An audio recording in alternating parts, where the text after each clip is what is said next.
മഞ്ഞായും മഴയായും വെയിലായും നിലാവായും കാഴ്ചകളുടെ ത്രിമാന ചിത്രങ്ങൾ വരച്ചു വെച്ചാണ് മണ്ണിലെ പച്ച മനുഷ്യരുടെ ഇടയിലേക്ക് പ്രതിഫലനത്തിന്റെ കണ്ണാടി വെളിച്ചമാകുന്നത്. കവിയാകട്ടെ വ്യതിരിക്തമായി നെയ്തെടുത്ത ഭാവനയുടെ നൂലറ്റത്ത് വായനക്കാരനെ പ്രതിഷ്ഠിച്ച് കീഴ്മേൽ ദൃഷ്ടികളുടെ കാഴ്ചപ്പാടുകൾ പകർത്തി വെച്ചാണ് വർണ്ണശബളമായ ചക്രവാളങ്ങളിലേക്ക് ഒരു പട്ടം പോലെ വായനാലോകത്തെ പറത്തുന്നത്.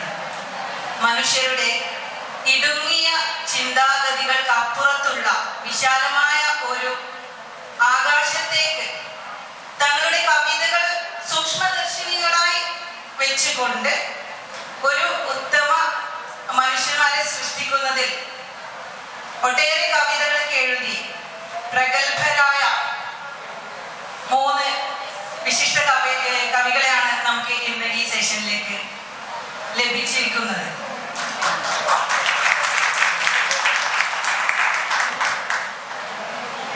പ്രകൃതിയിലെ വളരെ ചില പരിചിതങ്ങളായ ബിംബങ്ങൾ ഉപയോഗിച്ച് വളരെ ലളിതമായ കവിതകളിലൂടെ കവിതയിൽ നിന്ന് അകന്ന വായനാ സമൂഹത്തെ പോലും കവിതയിലേക്ക് അടുപ്പിച്ച യുവതലമുറയുടെ സ്റ്റാറ്റസിൽ പോലും വരികളായി നിറഞ്ഞു നിൽക്കുന്ന നമ്മുടെ സ്വന്തം ആദരണീയനായ വീരാൻകുട്ടി സാർ. ഒറ്റപ്പെട്ടവരുടെയും ആട്ടിയോടിക്കപ്പെട്ടവരുടെയും പക്ഷത്ത് നിന്നുകൊണ്ട് മാജിക്കൽ റിയലിസം പോലെ വാക്കുകൾ അമ്മാനമാടുന്ന കവിതയിൽ വ്യത്യസ്തമായ ചിത്രങ്ങൾ ഒട്ടിച്ചു വെക്കുന്ന പ്രിയപ്പെട്ട എസ് കലേഷ്. ഒരു പെയിന്റിങ്ങിലേക്ക് നോക്കി നിൽക്കുന്നത് പോലെ അനുഭവഭേദ്യമാക്കുന്ന പൊള്ളുന്ന ജീവിത ചിത്രങ്ങളുമായി കവിതയെ പുതിയൊരു തലത്തിൽ സ്ത്രീപക്ഷ രചനകളെയും ഉൾക്കൊള്ളുന്ന നമ്മുടെ സ്വന്തം കവയിത്രി, നമുക്ക് യൂണിവേഴ്സിറ്റിയിലെ ടെക്സ്റ്റിൽ പഠിക്കാനുണ്ട് കവിതകൾ, വിജില.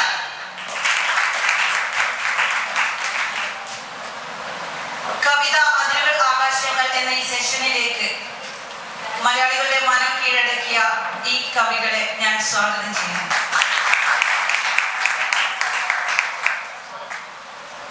അതിരുകളില്ലാത്ത എഴുത്തിനെ കുറിച്ച് തന്നെ ആവട്ടെ ആദ്യത്തെ ക്വസ്റ്റ്യൻ. നമുക്ക് കഥയുണ്ട്, കവിതകളുണ്ട്, നോവലുണ്ട്. നമ്മുടെ വ്യത്യസ്ത സാഹിത്യ ശാഖകളിൽ കവിത എന്നൊരു മാധ്യമത്തിൽ ഒരു കവിക്ക് വളരെയധികം സ്വാതന്ത്ര്യം ലഭിക്കുന്നുണ്ട്. അവനവന്റെ ആ കവിയുടെ ആശയ പ്രകടനത്തിന് വളരെ സ്വാതന്ത്ര്യം ലഭിക്കുന്നുണ്ട് എന്നാണ് ഞാൻ വിശ്വസിക്കുന്നത്. അതിൽ എത്രത്തോളം ശരിയുണ്ട് എന്ന് എനിക്കറിയില്ല. അപ്പോൾ ഇവിടെ നമുക്ക് അതിനുള്ളൊരു ഉത്തരം ഞാൻ തേടുകയാണ് ഈ 3 കവികളോടും. ഒരു കവിക്ക് കവിതയിൽ അത്രയധികം സ്വാതന്ത്ര്യം ലഭിക്കുന്നുണ്ടോ തൻ്റെ രചനയിൽ? വീരാൻകുട്ടി സാർ ആദ്യമായിട്ട് ഉത്തരം പറയുന്നതായിരിക്കും. എൻ്റെ ഉത്തരത്തിന് മുമ്പ് ബൈത്തുനിസ കോളേജിനെയും ഇംഗ്ലീഷ് ഡിപ്പാർട്ട്മെൻറ്റിനെയും ഈ 3 ദിവസങ്ങളായിട്ട് നടക്കുന്ന ഈ ലിറ്ററേച്ചർ ഫെസ്റ്റിവൽ പങ്കെടുക്കുന്ന എല്ലാവരെയും സ്നേഹത്തോടെ അഭിവാദ്യം ചെയ്യണം.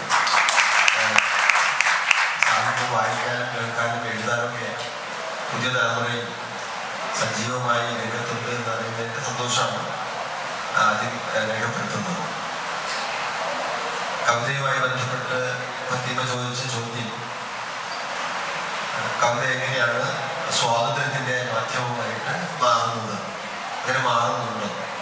ഇതര മാധ്യമങ്ങളിൽ നിന്ന് കവിത കുറച്ചുകൂടി സ്വാതന്ത്ര്യം തരുന്നുണ്ടോ എഴുത്തുകാരൻ എന്നുള്ള ചോദ്യമാണ്. എന്നെ സംബന്ധിച്ചിടത്തോളം 2 തരത്തിലാണ് ഉത്തരം പറയാൻ സാധിക്കുക. ഒന്ന്, ഒരു ആവിഷ്കാര മാധ്യമം നിലയ്ക്ക് ഒരു വ്യക്തിക്ക്, അത് സ്ത്രീ ആയിക്കോട്ടെ, ഒരു ആദിവാസി ഗോത്ര കവി ആയിക്കോട്ടെ, അല്ലെങ്കിൽ ദലിത് കവി ആയിക്കോട്ടെ, ഏത് തരത്തിലുള്ള മാർജിനലൈസ് ചെയ്യപ്പെട്ട ഏത് മനുഷ്യൻ്റെയും ഒരു ആത്മവിമോചനത്തിൻ്റെ ഏറ്റവും പ്രധാനപ്പെട്ട ഒരു മാധ്യമമായിട്ടാണ് കവിത ഞാൻ കാണുന്നത്. അവരവരെ തന്നെ വിമോചിപ്പിക്കാനുള്ള ഒരു മാധ്യമമാണ് അത്. പലതരം ഇടുക്കങ്ങളിലും പലതരം സംഘർഷങ്ങളിലും പലതരത്തിലുള്ള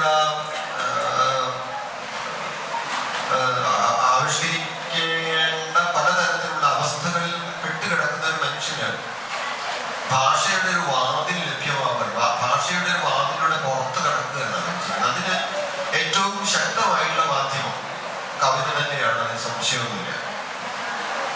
പക്ഷെ അതേ അവസരം തന്നെ കവിയെ സംബന്ധിച്ചിടത്തോളം ഒരു മാധ്യമം എന്ന നിലയിൽ എഴുതാൻ തുടങ്ങുമ്പോൾ നാം ഈ പറയുന്ന സ്വാതന്ത്ര്യം അത്രമാത്രം ആ മാധ്യമം അനുവദിച്ച് നൽകുന്നുണ്ടോ എന്ന കാര്യത്തിൽ എനിക്ക് സംശയമാണ്.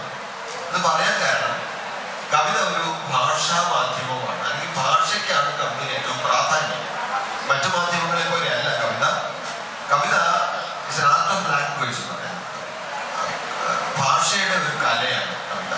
ഇത് ഞാൻ പറഞ്ഞ വാക്യമല്ല, ശരിക്കും ഇത് മല്ലാർമ എന്ന് പറയുന്ന ലോകപ്രസിദ്ധനായിട്ടുള്ള ഫ്രഞ്ച് കവി, ഡെഗ എന്ന് പറയുന്ന ലോകപ്രസിദ്ധനായിട്ടുള്ള ഫ്രഞ്ച് ഭാഷയിൽ തന്നെ കവിത എഴുതുകയും ചിത്രം വരയ്ക്കുകയും ചെയ്തിരുന്ന ലോകപ്രസിദ്ധനായിട്ടുള്ള ചിത്രകാരനോട് പറഞ്ഞൊരു വാക്യമാണ്. ഡെഗ ഒരിക്കൽ മല്ലാർമയുടെ അടുത്ത് പോയിട്ട് പറയുന്നുണ്ട്, എനിക്ക് ഒരുപാട് ആശയങ്ങളുണ്ട്, പക്ഷെ എനിക്കത് എഴുതാൻ പറ്റുന്നില്ല എന്ന് പറഞ്ഞപ്പോ മല്ലാർമ പറയുന്നതാണ്, ഡെഗ, നമ്മൾ ആശയം കൊണ്ടല്ല കവിത എഴുതുന്നത്, ഭാഷ കൊണ്ടാണ്. അപ്പൊ പറയുന്നൊരു വാക്യമാണ്, കവിത എന്ന് പറയുന്നത് എന്താണ്, ഭാഷയുടെ കലയാണ്, ഭാഷയുടെ കലയാണ്. അപ്പൊ സ്വാഭാവികമായിട്ടും ഭാഷയിൽ ഊന്നേണ്ടി വരുന്ന ഒരു എഴുത്തുകാരൻ, ഭാഷയെ പ്രധാനമായിട്ട് കാണേണ്ടുന്ന എഴുത്തുകാരൻ അതിനനുഭവിക്കുന്ന ഒരുപാട് സംഘർഷങ്ങളുണ്ട്. മറ്റ് നോവലൊക്കെ ഉള്ളതുപോലെ ഉള്ള സ്വാതന്ത്ര്യം എന്ന് പറഞ്ഞാൽ വിഷയപരമായിട്ടായാലും വിശദാംശങ്ങൾ നൽകുന്നതിനായാലും നോവലിസ്റ്റൊക്കെ അനുഭവിക്കുന്ന ഒരു ഫ്രീഡം ഭാഷാപരമായിട്ട് കവിക്ക് ഇല്ല എന്നാണ് ഞാൻ വിചാരിക്കുന്നത്. കാരണം ഒരുപാട് ഘടകങ്ങൾ കവിയെ നിയന്ത്രിക്കുന്ന അവസ്ഥയുണ്ട് കവിതയിൽ.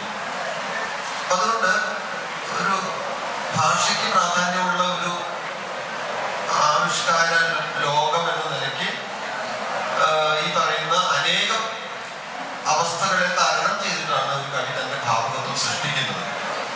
അപ്പൊ ആ തരത്തിൽ ഒരു അഭിപ്രായമാണ് അത് സംബന്ധിച്ച് എനിക്ക് പറയാനുള്ളത്.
കവിതയാണ് ലീല എന്ന് പറയുന്നത്. അപ്പൊ അങ്ങനെയുള്ള ഒരുപാട് ഒരുപാട് ഇപ്പോഴും തുടരുന്നു എന്നുള്ളതാണ്.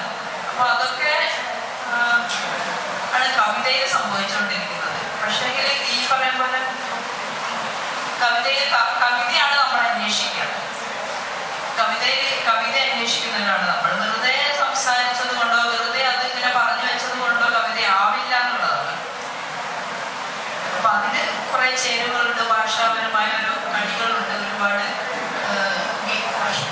അങ്ങനെയാണ് ഞാൻ അതിനെ നോക്കി കാണുന്നത്.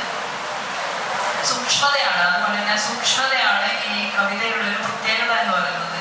സൂക്ഷ്മമായിട്ട് നമ്മളതിനെ അവരുടെ ഓരോ ചലനങ്ങളെ പോലും, അവരുടെ വസ്ത്രം, അവരുടെ രീതികൾ, ഭക്ഷണം, അവരുടെ നടത്തം, അവരിടപെടുന്ന പ്രകൃതി എല്ലാം സൂക്ഷ്മമായി നിരീക്ഷിച്ചിട്ടാണ് അവരെ നമ്മൾ ഒരു പോർട്രേറ്റ് പോലെ എഴുതി വെക്കുക. ഇത്തരത്തിലുള്ള പല ട്രെൻഡുകളുണ്ട്. ഒരു ട്രെൻഡ് മാത്രം ഞാൻ പറഞ്ഞു വെച്ചതേ ഉള്ളൂ. മൈക്ക് ഞാൻ അന്വേഷിച്ച് കൈമാറാം. എല്ലാവർക്കും നമസ്കാരം. വിജയകുട്ടി മാഷിനും വിജിലയ്ക്കുമൊപ്പം ഈ പരിപാടിയിൽ പങ്കെടുക്കാൻ പറ്റിയതിൽ ഉള്ള സന്തോഷമാണെന്ന് ഞാൻ പറയട്ടെ. ലിറ്ററേച്ചർ ഫെസ്റ്റിവലിന് എല്ലാവിധ ആശംസകളും. ചിരിയൻ കവി നിക്കനോ പാറയുടെ ഒരു എഴുത്തുമായിട്ട് ബന്ധപ്പെട്ട ഒരു കവിതയിലെ 2 വരികൾ വായിച്ചുകൊണ്ട് സംസാരിച്ചു തുടങ്ങാമെന്ന് വിചാരിക്കുന്നു. യങ് പോയറ്റ്സ് എന്ന കവിതയാണ്. Write as you will, in whatever style you like. Too much blood has run under the bridge to go on believing that only one road is right. In poetry, everything is permitted, with only this condition, of course. You have to improve the blank page.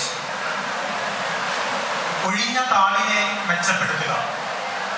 2 വരികളാണ് ഈ കവിതയിൽ നമുക്ക് കൂടുതൽ touch ചെയ്യുക. അതായത് നിങ്ങൾക്ക് തോന്നുംപടി എഴുതുക, ഒഴിഞ്ഞ താളിനെ നിങ്ങൾ മെച്ചപ്പെടുത്തുക. കവിതയെ സംബന്ധിച്ച് ഇവിടെ സംസാരിച്ച 2 കവികൾ പറഞ്ഞതിൽ 2 കാര്യം. ഒന്ന്, മാഷ് പറഞ്ഞ ഭാഷയുടെ ഒരു വാതിൽ എന്ന ഒരു പ്രയോഗം. കവിത ശരിക്കും ഭാഷയുടെ ഒരു വാതിലാണ്. ആ വാതിലൂടെയാണ് ഞങ്ങളെ പോലുള്ള കവികൾ, നിങ്ങൾ കവിത എഴുതുന്ന ആൾക്കാരുണ്ടെങ്കിൽ അവർ ഈ സമൂഹത്തിലേക്ക് കടക്കുന്നത്. വിജില പറഞ്ഞത് കവിത നമ്മൾ അന്വേഷിക്കുകയാണ് എന്നാണ്. വലിയ ഒരു വെള്ളം ഒഴുകിപ്പോകുന്ന ഒരു വെള്ളം പോലെയാണ് കവിത. വെള്ളത്തെ പോലെ തന്നെ എവിടേക്കും ഒഴുകിപ്പരക്കാവുന്ന സ്വാതന്ത്ര്യം കവിതയ്ക്കുണ്ട്. എഴുതപ്പെടുന്നത് മാത്രവുമല്ല കവിത. നിങ്ങളൊരു മരച്ചുവട്ടിൽ നിങ്ങളുടെ ഒരു കൂട്ടുകാരനെയോ കൂട്ടുകാരിയോ കാത്തു നിൽക്കുന്നത് ഒരു കവിതയാണ്. അപ്രതീക്ഷിതമായി നിങ്ങളുടെ ജീവിതത്തിൽ സംഭവിക്കുന്ന ചില സങ്കടങ്ങൾ, സന്തോഷങ്ങൾ ഒക്കെ കവിതയാണ്. അങ്ങനെ കവിത എഴുതപ്പെടുന്നത് മാത്രമല്ല, അത് വെള്ളം പോലെ നമ്മളിലേക്ക് ഒഴുകിയെത്തും. ഒരു കവി എന്ന് എനിക്ക് തോന്നിയിട്ടുള്ള കാര്യം, ഈ വെള്ളം പരുവപ്പെടുത്തുന്ന കല്ലുകൾ നമ്മൾ കണ്ടിട്ടുണ്ടല്ലോ. ഒഴുകി വെള്ളത്തിന്റെ വർഷങ്ങളായി വെള്ളം ഒഴുകി കല്ലുകളൊക്കെ ഉരുണ്ട കല്ലുകൾ, പല ആകൃതിയിലുള്ള കല്ലുകളായിട്ട് രൂപപ്പെടും. ഒരു കവി എന്നത് ആ കല്ല് ആണെന്ന് എനിക്ക് തോന്നാറുണ്ട്. ജീവിതത്തിലെ അനുഭവങ്ങള്, രാഷ്ട്രീയം, നമ്മുടെ സ്വത്വം, നമ്മുടെ ബോധം, അബോധം, നമ്മുടെ കാഴ്ചകൾ, നമ്മുടെ സങ്കടങ്ങൾ, നമ്മുടെ സന്തോഷങ്ങൾ, നിരാശകൾ എല്ലാം കൂടെ പരുവപ്പെടുത്തുന്ന ഒരാളാണ്. ഒരാളെ ചുറ്റിപ്പറ്റി ഈ പരുവപ്പെടുത്തുന്ന അനുഭവങ്ങളുടെ വലിയ ലോകമാണ് ഒരു കവിയെ രൂപപ്പെടുത്തിയെടുക്കുന്നത് എന്നാണ് എനിക്ക് തോന്നുന്നത്. കവിക്ക് എന്ത് വിഷയത്തെ കുറിച്ച് എഴുതാനും സ്വാതന്ത്ര്യമുണ്ട്. പക്ഷേ എല്ലാ വിഷയത്തെ കുറിച്ചും നമുക്ക് എഴുതാൻ പറ്റും. അങ്ങനെ നോക്കുമ്പോൾ കവിതയ്ക്ക് ഒരു പക്ഷമുണ്ട് എന്ന് നമുക്ക് മനസ്സിലാകും. ഒരു സംഘപരിവാരന് ഒരിക്കലും ഒരു കവിയായി കേരളത്തിൽ നിലനിൽക്കാൻ പറ്റുമെന്ന് വിശ്വസിക്കുന്ന ഒരാളല്ല. അപ്പോൾ ഈ കവിതയുടെ പക്ഷം എന്താണെന്ന് നമുക്ക് മനസ്സിലാവുക. നൈതികതയുമായി ബന്ധപ്പെട്ട ഒരു പക്ഷമാണ് കവിതയുടെ. അത് ഈ ലോകത്തെ ഏറ്റവും പുതിയതായി നോക്കിക്കാണാൻ ശ്രമിക്കുന്ന ഒരു മാധ്യമമാണ്. 10 വർഷം മുമ്പ് ഒരു കവി എഴുതിയ രീതിയിൽ ഇക്കാലത്ത് നമുക്ക് എഴുതാൻ പറ്റില്ല. സമൂഹത്തിലേക്ക് തുറന്നു വെച്ചിരിക്കുന്ന ഒരു കണ്ണാണ്. ആറ്റോരവിവർമ്മയുടെ മേഘരൂപൻ എന്ന് പറഞ്ഞ കവിത അന്തർ നീക്കുമ്പോ തുമ്പിയോ പാലോ തൊട്ടൊഴിഞ്ഞേക്കാം വലിയ അങ്ങനെയാണെന്നാണ് എനിക്ക് തോന്നുന്നത്. തൊട്ടിഴഞ്ഞതാണ്. ഈ കാലത്ത് നമുക്ക് കവിതയ്ക്കകത്ത് അന്തർ എന്ന് എഴുതാനായിട്ട് നമ്മുടെ കൈ വിറയ്ക്കും. ഒരു അന്തൻ ആനയെ അറിയുന്നത് നമുക്കൊരിക്കലും അങ്ങനെ പുറമെ കാഴ്ചയുള്ള ഒരാൾക്ക്, കാഴ്ചയിൽ പരിമിതിയുള്ള ഒരാളുടെ ലോകത്തെ നമുക്കങ്ങനെ എഴുതാൻ പറ്റില്ല. അതിനെപ്പറ്റി എഴുതുമ്പോൾ തന്നെ നമുക്ക് കൈ വിറയ്ക്കും കവിതയിൽ. അങ്ങനെ രാഷ്ട്രീയപരമായിട്ടും സാമൂഹ്യപരമായിട്ടും ഏറ്റവും പുതിയ കാഴ്ചകളിലേക്ക്, ഏറ്റവും പുതിയ ലോകത്തേക്ക്, ഭാഷയിലെ ഏറ്റവും തെളിച്ചമുള്ള സ്ഫടികം പോലെ തിളങ്ങുന്ന ഇടത്തേക്കുള്ള നോട്ടങ്ങളാണ് പുതിയ കാലത്തെ കവിതകൾ. അതെല്ലാ കാലവും അങ്ങനെ തന്നെയാണ്. ഓരോ കാലം കഴിയുമ്പോഴും ഭാഷയെ പരിഷ്കരിച്ചുകൊണ്ടിരിക്കുന്നത് കവികളാണ്, കവിതയാണ്. അതിൻ്റെ ഒരു സ്വാതന്ത്ര്യം നമുക്കുണ്ട് എന്ന് പറയുന്നതിനൊപ്പം തന്നെ എല്ലാം എഴുതാവുന്ന ഒരു സ്വാതന്ത്ര്യമല്ല. കവിയുടെ ഉള്ളിൽ ഒരു നീതിയുടെ പക്ഷത്തെ, നീതിയുടെ ബോധത്തെ, കവിയുടെ ഒരു എന്താ പറയുക, രാഷ്ട്രീയത്തെ ഒക്കെയാണ് കവി എഴുതുന്നത്. അത് ഒരിക്കലും മനുഷ്യരുടെ ജീവിതത്തോട് ചേർന്ന് നിൽക്കുന്ന ലോകത്തെയാണ് കവി എഴുതുന്നത്. മനുഷ്യവിരുദ്ധമായ ഒരു ലോകം ഒരിക്കലും ഒരു കവിക്ക് ഭാവന ചെയ്യാൻ കഴിയുകയില്ല. അവിടെയാണ് കവിതയുടെ സ്വാതന്ത്ര്യം നിലനിൽക്കുന്നത്, കവിതയുടെ ആകാശം നിലനിൽക്കുന്നത് എന്നാണ് എനിക്ക് തോന്നുന്നത്. കവിതയുടെ സ്വാതന്ത്ര്യത്തെ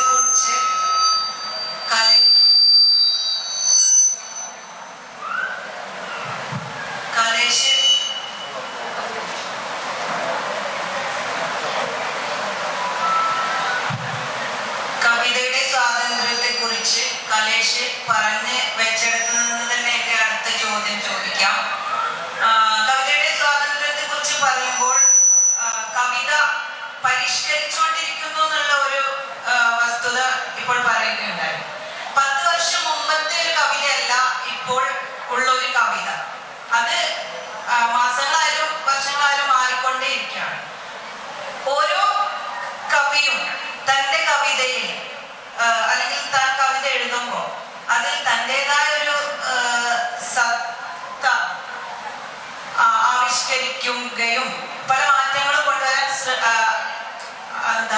അബോധമായി തന്നെ ചില മാറ്റങ്ങൾ വരികയും ചെയ്യും. പക്ഷെ അങ്ങനെ ഒരു വിപ്ലവകരമായോ അല്ലാതെയോ ഉള്ള ഒരു മാറ്റങ്ങൾ സൃഷ്ടിക്കുമ്പോൾ അത് ഉൾക്കൊള്ളാൻ വായനക്കാർ ചിലർ തയ്യാറാവുന്നില്ല. അത് അങ്ങനെ ഒരു കവിത വരികയാണെങ്കിൽ സോഷ്യൽ മീഡിയയിലായാലും അല്ലെങ്കിൽ സംഭാഷണ ശകലങ്ങളിലായാലും വിയോജിപ്പുകളും എതിർപ്പുകളും ഒട്ടേറെ നേരിടേണ്ടി വരുന്ന ഒരു ഘട്ടം നമ്മൾ കാണുന്നുണ്ട്. അപ്പൊ അതിനെക്കുറിച്ച് എന്താണ് കവികൾക്ക് പറയാനുള്ളത്? ആദ്യമായി വീരാൻകുട്ടി മാഷ്ക്ക് മൈക്ക് കൈമാറുകയാണ്. കലേഷ് പറഞ്ഞൊരു കാര്യത്തിൽ നിന്നാണ് ഈ ചോദ്യം ചേർത്ത് വളരുന്നത്. അതായത് ഭാവുകത്വങ്ങൾ മാറിക്കൊണ്ടിരിക്കും, പുതുതായിക്കൊണ്ടിരിക്കും. മുമ്പ് 25 വർഷം മുമ്പുള്ള ഭാവുകത്വം ഇന്ന് മലയാള കവിതയിൽ പ്രസക്തമല്ല, മാറിക്കൊണ്ടിരിക്കും. എന്നാൽ മികച്ച കവിതകൾ ഏത് കാലത്ത് എഴുതപ്പെട്ടതായാലും എല്ലാ കാലത്തെയും മനുഷ്യരോട് സംസാരിച്ചുകൊണ്ടിരിക്കുകയും ചെയ്യും. അത് നമുക്ക് ചരിത്രത്തിൽ അതിന് ഒത്തിരി ഉദാഹരണങ്ങളുണ്ട്. ഒരേ സമയം കാലത്തിനകത്തു നിൽക്കുകയും അതേസമയം കാലാതീതമായി നിൽക്കുകയും ചെയ്യുന്ന ഒരു സ്വഭാവം കവിതയ്ക്കാണ്. ഇവിടെ നമ്മൾ ചോദിച്ച ചോദ്യം എന്താ വെച്ചാൽ, ഇങ്ങനെ ഭാവുകത്വം പുതുതായി പരിണമിക്കുന്ന സമയത്ത് അല്ലെങ്കിൽ പുതിയ ആവിഷ്കാര പരീക്ഷണങ്ങൾ കവിതയിൽ വരുമ്പോൾ അത് വായനക്കാരുമായിട്ട് അവരുടെ സംവേദനശീലവുമായിട്ട് ഇടയുന്ന ചില സന്ദർഭങ്ങളുണ്ട്. ഇടയുന്നതെന്ന് പറഞ്ഞാൽ ആ പുതിയ കവിത അല്ലെങ്കിൽ ആ പുതിയ രീതി ചിലപ്പോൾ വായനക്കാർക്ക് പെട്ടെന്ന് ദഹിച്ചു വരും, സ്വീകാര്യമായി വരും. ഇങ്ങനെയൊരു സംഘർഷം പുതിയ എഴുത്ത്, പുതിയ പരീക്ഷണങ്ങൾ കവിതയിൽ വരുമ്പോൾ സംഭവിക്കുന്നില്ലേ എന്നാണ് ഇന്ന് ചോദിച്ചത്. തീർച്ചയായിട്ടും. കാരണം കവി തന്റെ ഭാവുകത്വത്തെ പുതുക്കുന്നത് പോലെ വായനക്കാർ അവരുടെ ഭാവുകത്വത്തെ പുതുക്കണമെന്നില്ല, അല്ലെങ്കിൽ വായനക്കാരുടെ ഒരു രീതി അതുപോലെ ആയിക്കണമെന്നില്ല. വായനക്കാരെല്ലാം വായിക്കുന്നവരായിരിക്കും. പ്രാചീന കവിതയും വായിക്കും, പുതിയ കവിതയും വായിക്കും, കാൽപ്പനിക കവിതയും വായിക്കും, ആധുനിക കവിതയും വായിക്കും. അപ്പൊ പലതരം ഭാവുകത്വങ്ങളുടെ ഒരു സഹയാത്രികരെന്നോ അല്ലെങ്കിൽ തടവുകാരനെന്നോ വിളിക്കാവുന്ന തരത്തിൽ വായനക്കാർക്കും ചില വായനയിൽ ചില നിഷ്കർഷകളും ചില നിബന്ധനകളും താല്പര്യങ്ങളും ഉണ്ടാകും. ഒരു കവി അയാളുടെ ഭാഷയിൽ ഒരു പുതുമ കൊണ്ടുവരുമ്പോൾ, ആവിഷ്കാരത്തിൽ പുതുമ കൊണ്ടുവരുമ്പോൾ ആ പുതിയ ഭാവുകത്വത്തെ സ്വീകരിക്കാൻ പറ്റുന്ന അത്രയും ക്ഷമത വായനക്കാർക്കുണ്ടെങ്കിൽ മാത്രമേ അത് സ്വീകരിക്കൂ. പലപ്പോഴും ഒരു കവി ഒരു പുതിയ കാവ്യ രീതി കൊണ്ടുവന്നാൽ അടുത്ത നൂറ്റാണ്ടിലൊക്കെ ആയിരിക്കും അത് സ്വീകരിക്കുന്നത്. ഇടശ്ശേരി എന്ന് പറയുന്ന വലിയൊരു കവി മലയാളത്തില് കാൽപ്പനികത ഒട്ടും നീണ്ടാതെ വളരെ റിയലിസ്റ്റിക് ആയിട്ട് മനുഷ്യാനുഭവങ്ങളെ അങ്ങേയറ്റത്തെ രാഷ്ട്രീയ ബോധത്തോടെ ആവിഷ്കരിച്ച കാലത്ത് ഇടശ്ശേരി ആരും വലിയ കവിയായിട്ടൊന്നും കണ്ടിരുന്നില്ല. പൊന്നാനിയിലെ ഒരു വക്കീൽ ഗുമസ്തൻ ആയിട്ടാണ് അക്കാലത്ത് ആളുകൾ അത്രേ കണ്ടിരുന്നുള്ളൂ. പക്ഷേ ഇടശ്ശേരി മരിച്ചതിന് ശേഷമാണ് ഇടശ്ശേരി എന്നുകൊണ്ട് വലിയ കവി, മലയാളം വലിയ കവി ഉണ്ടാവുന്നത്. അപ്പോ സ്വാഭാവികമായിട്ട് അതിനെ സംഭവിക്കാം. പുതിയ ഭാവുകത്വങ്ങൾ വരുമ്പോൾ, ഭാവുകത്വ മാറ്റം വരുമ്പോൾ അതിനനുസരിച്ച് വായനക്കാർ പരുവപ്പെടാനെടുക്കുന്ന സമയം കൂടി അതിൽ പ്രധാനമാണെന്ന് ഞാൻ വിചാരിക്കുന്നു. അതുകൊണ്ട് ഇന്ന് എഴുതപ്പെട്ട കവിത ചിലപ്പോൾ 100 കൊല്ലം കഴിഞ്ഞിട്ടായിരിക്കാം അതിൽ യഥാർത്ഥ വായനക്കാരെ കണ്ടെത്തുക എന്നുള്ളതും കവിതയെ സംബന്ധിച്ചിടത്തോളമുള്ള വളരെ പ്രധാനപ്പെട്ട ഒരു വാഗ്ദാനമായിട്ടാണ് എനിക്ക് തോന്നുന്നത്.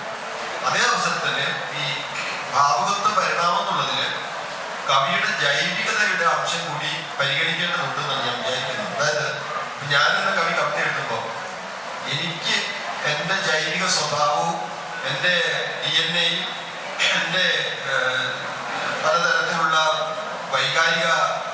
വൈചാരികമായിട്ടുള്ള സവിശേഷതകളും എല്ലാം ചേർന്നിട്ടാണ് എൻ്റെ കവിത രൂപപ്പെടുന്നത്. എൻ്റെ അനുഭവങ്ങളെല്ലാം ചേർന്നിട്ടാണ്, എൻ്റെ ഭാഷാബോധം എല്ലാം ചേർന്നിട്ടാണ്. ഇത് നിരന്തരം മാറിക്കൊണ്ടിരിക്കുന്ന ഒന്നല്ല. ചിന്ത ചിലപ്പോൾ മാറാം, ആലോചനകൾ മാറാം, പക്ഷെ അതിന് അടിസ്ഥാനമായി നിൽക്കുന്ന എൻ്റെ ജൈവിക ഘടനയിലേക്ക് മാറ്റം വരില്ല.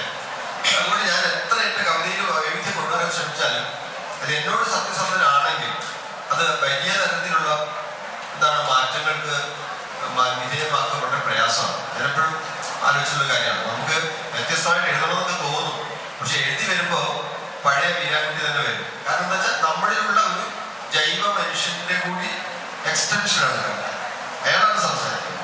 ഒരുപക്ഷെ ആ ജൈവ മനുഷ്യൻ എന്നെക്കാൾ എത്രയോ പിറന്ന ഒരു പ്രാർത്ഥന മനുഷ്യന്റെ അംശങ്ങൾ കൂടി പേർന്ന ആളുമാണ്. അയാളിന് പുതിയ ആളും ഇതെല്ലാം ചേർന്നിട്ടുള്ള ഒരു എഴുത്താണ്. അപ്പൊ അതുകൊണ്ട് പയ്യപ്പ പണിക്കരാണ് മലയാളത്തിൽ ഏറ്റവും പരീക്ഷണം കൊണ്ടുവന്ന ഒരു കവി. അദ്ദേഹം പാരഡി എഴുതി, അദ്ദേഹം വളരെ ബ്ലാക്ക് ഹ്യൂമറുടെ കവിതകൾ എഴുതി.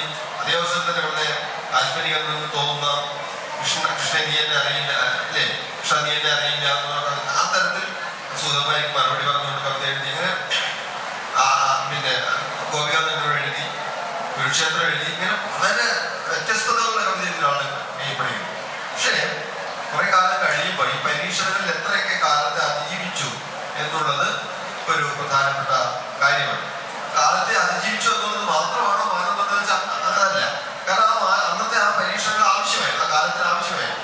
കവിതയ്ക്ക് കുറച്ച് മുന്നോട്ട് പോകാൻ ഏതെങ്കിലും തരത്തിലൊരു കുതിപ്പ് കിട്ടാൻ ആരെങ്കിലും നിലവിലുള്ള വ്യവസ്ഥയെ ലംഘിക്കേണ്ടതുണ്ട്, നിലവിലുള്ള ഭാവുകത്വത്തെ പൊളിക്കേണ്ടതുണ്ട്. അങ്ങനെ പൊളിച്ച് മുന്നേറാൻ ശ്രമിക്കുന്ന ചില ശ്രമങ്ങൾ കവിതയെ മുന്നോട്ട് തുറന്നു വിടും. അതിന്റെ കെട്ടിക്കിടപ്പിനെ ലംഘിച്ചുകൊണ്ട് അത് ഒഴുകാൻ തുടങ്ങും. പക്ഷെ അതേ അവസരത്തിൽ തന്നെ മഹത്തായ കവിത എന്ന് പറയുന്നതിന് കാലവും ദേശവും ബാധകമല്ല എന്നാണ് ഞാൻ വിചാരിക്കുന്നത്.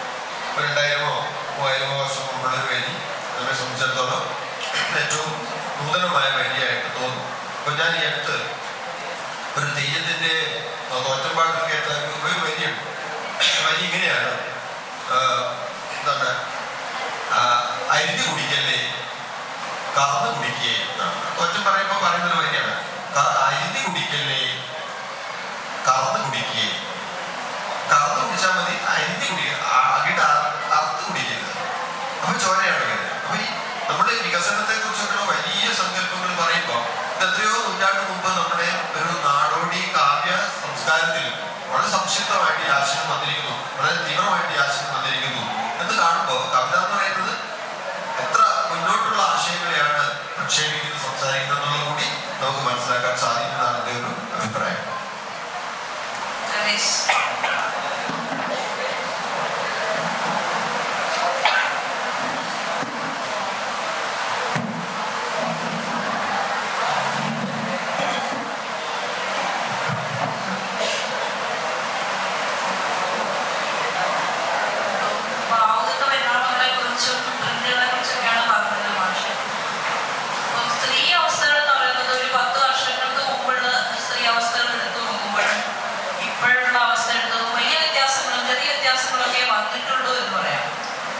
ഫേസ്ബുക്കിൽ എഴുതുന്നത് പോലെയല്ല, അല്ലെങ്കിൽ ഇൻസ്റ്റാഗ്രാമിൽ പോസ്റ്റ് ചെയ്തതിന് അപ്പുറം കുറേ സ്ത്രീ അവസ്ഥകളുണ്ട്. നമുക്ക് ഇടപെട്ടാണ് മാറ്റങ്ങൾ വരിക.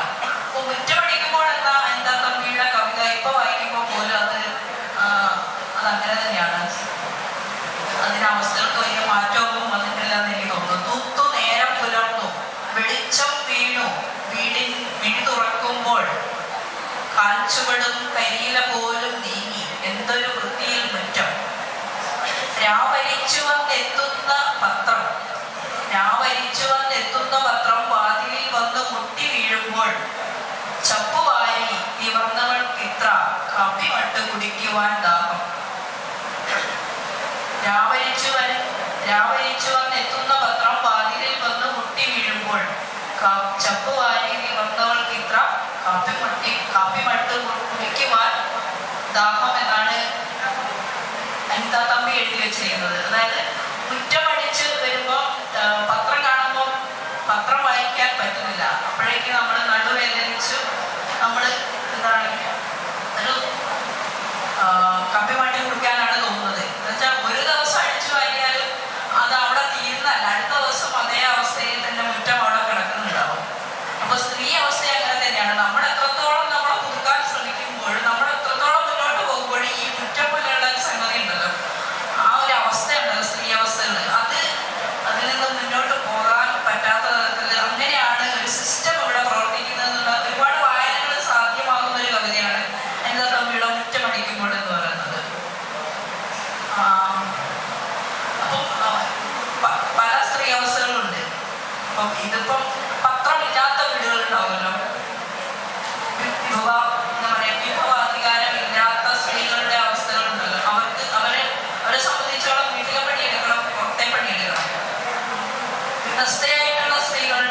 ഓടി നടക്കുക, ഇടവഴികളിലൊക്കെ കാണുമ്പോൾ ഓടി നടക്കുക. എനിക്കൊക്കെ ഒരു കുട്ടിക്കാലത്ത് ഒരു ടീനേജ് ആ കാലത്ത് ഓടി നടക്കാൻ ഭയങ്കര ഇഷ്ടമായിരുന്നു. അപ്പൊ നമ്മളെ നിയന്ത്രിക്കാൻ എപ്പോഴും ആൾക്കാരുണ്ടാവും. അപ്പൊ ഈ ഓട്ടം എന്ന് പറയുന്നത് നമ്മുടെ ആവിഷ്കാരങ്ങൾക്ക് അത്തരം ഓട്ടങ്ങൾ നമ്മൾക്ക് സാധിക്കാത്ത പല കാര്യങ്ങളും കവിതയിലാണ് നമ്മൾ ഇൻസ്റ്റാൾ ചെയ്യാൻ നോക്കുക. നമ്മളെ ആഗ്രഹങ്ങളുടെ പൂർത്തീകരണം ഉണ്ടല്ലോ, അത് പലപ്പോഴും എഴുത്തിലേക്ക് നമ്മളത് വ്യാപിക്കാൻ നോക്കും, പൂരിപ്പിക്കാൻ നോക്കും. അങ്ങനെ അത്തരത്തിൽ ഒരുപാട് സാധ്യതകൾ സ്ത്രീകളെ സംബന്ധിച്ചുണ്ട്. അതാണ് ഞാൻ പറഞ്ഞത്. കൂടുതൽ മാഷ് പറഞ്ഞ കാര്യം തന്നെയാണ്. അതായത് എല്ലാ കാലത്തും കാലത്തെ ജീവിച്ചിരിക്കുന്ന കവികളും കവിതകളും നമുക്കുണ്ട്. അത് കാലം കടന്നു നിൽക്കുന്ന കവിതയാണോ ഏറ്റവും മികച്ച കവിത എന്ന് മാഷ് പറഞ്ഞ പോലെ തന്നെ നമുക്ക് കൽപ്പിക്കാനൊന്നും പറ്റില്ല. ജൈവികമായ ഒരു സത്യത്തെപ്പറ്റി മാഷ് ഇതുപോലെ കൂട്ടിച്ചേർത്ത് പറഞ്ഞു. അത് വളരെ പ്രധാനപ്പെട്ട കാര്യമാണ്. ഒരു കവിയുടെ ജൈവികമായ സത്തയിൽ നിന്നാണ് സവിശേഷമായ അയാളുടെ മാത്രമായ ഒരു കവിത രൂപപ്പെട്ടു വരുന്നത്. ഞാൻ മുമ്പ് പറഞ്ഞ കാര്യത്തോട് കണക്ട് ചെയ്യുകയാണുള്ളത്. നമ്മുടെ വലിയ കവികളും വലിയ പാരമ്പര്യവും ഒക്കെ ഉള്ള ഒരു മലയാള കവിതയിലെ ഒഴിഞ്ഞ ഇടങ്ങൾ എന്ന സംഭവത്തെ കുറിച്ച് നമ്മൾ ആലോചിക്കേണ്ടതുണ്ട്. അത്തരം ഒഴിഞ്ഞ ഇടങ്ങൾ എപ്പോഴാണ് പൂരിപ്പിക്കപ്പെട്ടത് എന്ന ഒരു കാര്യത്തെ പറ്റി ഞാൻ ആലോചിക്കാറുണ്ട്. വലിയ കവിതകളും മഹാകവികളും ഉള്ളപ്പോൾ തന്നെ പൊയ്കയിലപ്പച്ചൻ എന്നുള്ള കൃതി കേട്ടിട്ടുണ്ടല്ലോ. പൊയ്കയിലപ്പച്ചന്റെ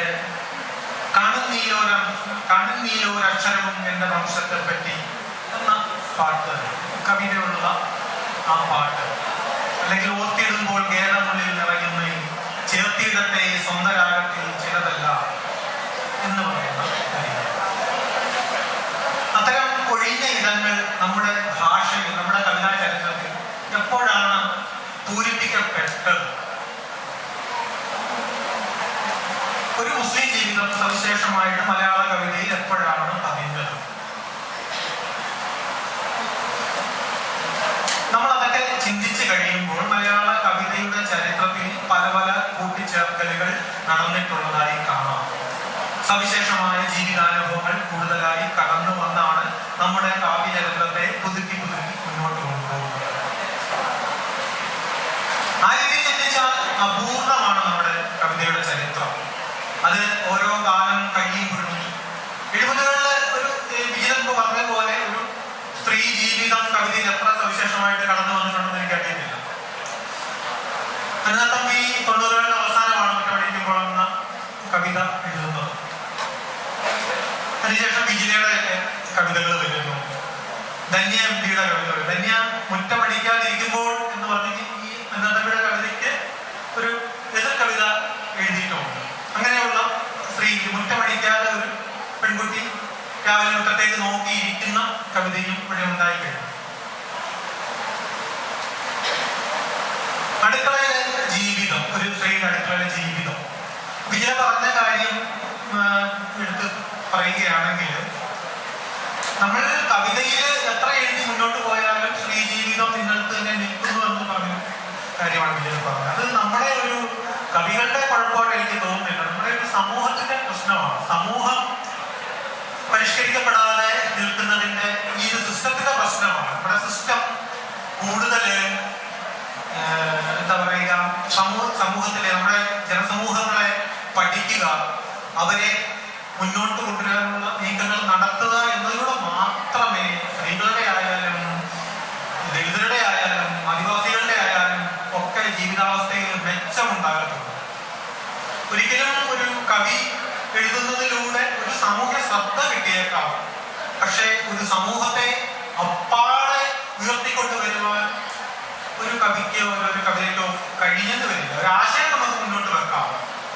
നമ്മുടെ എന്താ പറയുക, നമ്മുടെ സമൂഹത്തെ മാറ്റണമെങ്കിൽ അത് ഈ സിസ്റ്റം തന്നെ മാറണം. അതിലൊരു പ്രധാനപ്പെട്ട പങ്ക് വഹിക്കാൻ ഒരു കവിക്ക് കഴിയും. വിജില ഒരു കവിത എഴുതുമ്പോൾ ഒരു സമൂഹം, വിജിലയുടെ കവിത വായിക്കുന്ന സമൂഹം തോന്നുന്നുണ്ടല്ലോ ഈ സ്ത്രീകളുടെ അവസ്ഥ മോശമാണ്, സ്ത്രീകളുടെ അവസ്ഥ ഇന്നും നല്ല വേണ്ടത് എന്ന് തോന്നുന്നിടത്താണ് ആ കവിതയുടെ ഒരു വിജയം ഇരിക്കുന്നത്. പക്ഷെ നമ്മുടെ സിസ്റ്റം മാറുക തന്നെ വേണം. അതിന് വലിയ രാഷ്ട്രീയ ഇച്ഛാശക്തിയുള്ള രാഷ്ട്രീയക്കാരുടെ ഇടപെടലോടുകൂടിയൊക്കെ തന്നെ സിസ്റ്റത്തിന് മാറ്റം ഉണ്ടാവുകയുള്ളൂ. ചിന്തയിൽ നമുക്ക് തീപ്പൊരികൾ ഇട്ടിട്ട് പോകാൻ പറ്റും. അത്തരം കവിതകൾ എഴുതിയിട്ടുള്ള 2 പേരാണ് എൻ്റെ ഒപ്പം ഇവിടെ ഇരിക്കുന്നത്. അത് സമൂഹം എത്ര കണ്ടത് ഏറ്റെടുത്ത് പ്രാവർത്തികമാക്കുന്നുണ്ട് എന്ന ഇടത്താണ് കാര്യം. അപ്പോൾ മാഷുമ്പ് പറഞ്ഞതുപോലെ തന്നെ കവിതയുടെ വായനക്കാരനും പരിഷ്കരിക്കപ്പെടേണ്ടി വരും.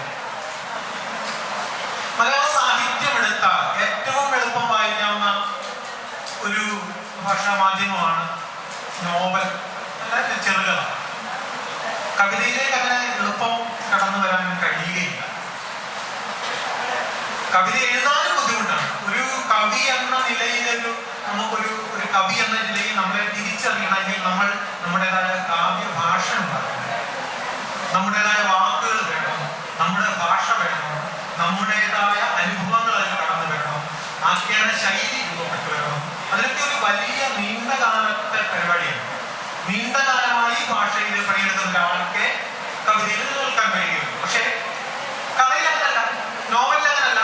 നോവലില് ഒരു കഥ കൊണ്ടൊക്കെ തന്നെ കേരളത്തിൽ അറിയപ്പെടുന്ന ഒരാൾ വളരെ പെട്ടെന്ന് ഒറ്റ കഥകൾ ഫ്രാൻസിസ് ഫെർണാണ്ടോ എന്ന് പറഞ്ഞ കഥകൾ കൊണ്ട് കേരളത്തിൽ വലിയ കഥാകൃത്തായിട്ട് മാറും. പക്ഷെ കവികൾ എന്ന് പറഞ്ഞാൽ എത്രയോ വർഷം ഒരു കവിതയ്ക്കകത്ത് മാഷും ഞാനോട് ഇങ്ങോട്ട് നോക്കുമ്പോൾ മാഷ് പറയുകയായിരുന്നു, ജലഭൂപണം എന്ന സമാഹാരത്തെ പറ്റി പറയുകയായിരുന്നു മാഷ്. അത് കവിയോടാണ് ഇറക്കിയത്. കേരളത്തെ പ്രധാനപ്പെട്ട പ്രസാദകൻ മാഷ അയച്ചു കൊടുത്തത് അവർ പബ്ലിഷ് ചെയ്യാൻ തയ്യാറായില്ല. വളരെ മികച്ച കവിതകളും ആ കാലത്തെ വളരെ ഭാഗവതപരമായിട്ട് തന്നെ ചെയ്യിച്ചുണ്ടാക്കിയ പുസ്തകമാണ് ജലഭൂപണം. അത് ആ കാലത്തെ പ്രധാനപ്പെട്ട പ്രസാദകൻ പബ്ലിഷ് ചെയ്യാതെ കവിയോടാണ് ആ പുസ്തകമായിട്ട് പുറത്തിറക്കി. ആ കവിത വളരെയധികം ചർച്ച ചെയ്യപ്പെടുകയും അക്കാലത്തെ ചെറുപ്പക്കാരായ കോളേജ് വിദ്യാർത്ഥികളായ എന്നെ പോലുള്ള എന്റെ സുഹൃത്തുക്കളെ പോലുള്ള ആൾക്കാരുടെ ഇടയിലൊക്കെ ജലഭൂപണത്തിലെ കവിതകൾ മനപ്പാടമാക്കുകയും ഒക്കെ ചെയ്തിട്ടുള്ള ഒരു കവിയാണ്.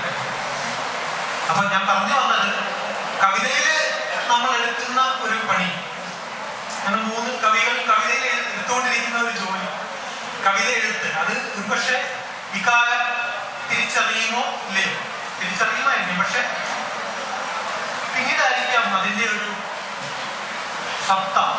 കാതൽ മരംകുത്തികൾ നിലത്തെ കൊത്തി നോക്കുന്ന പോലെ കാതൽ കൊത്തിയെടുക്കുന്നത് വേറൊരു കാലമാകാം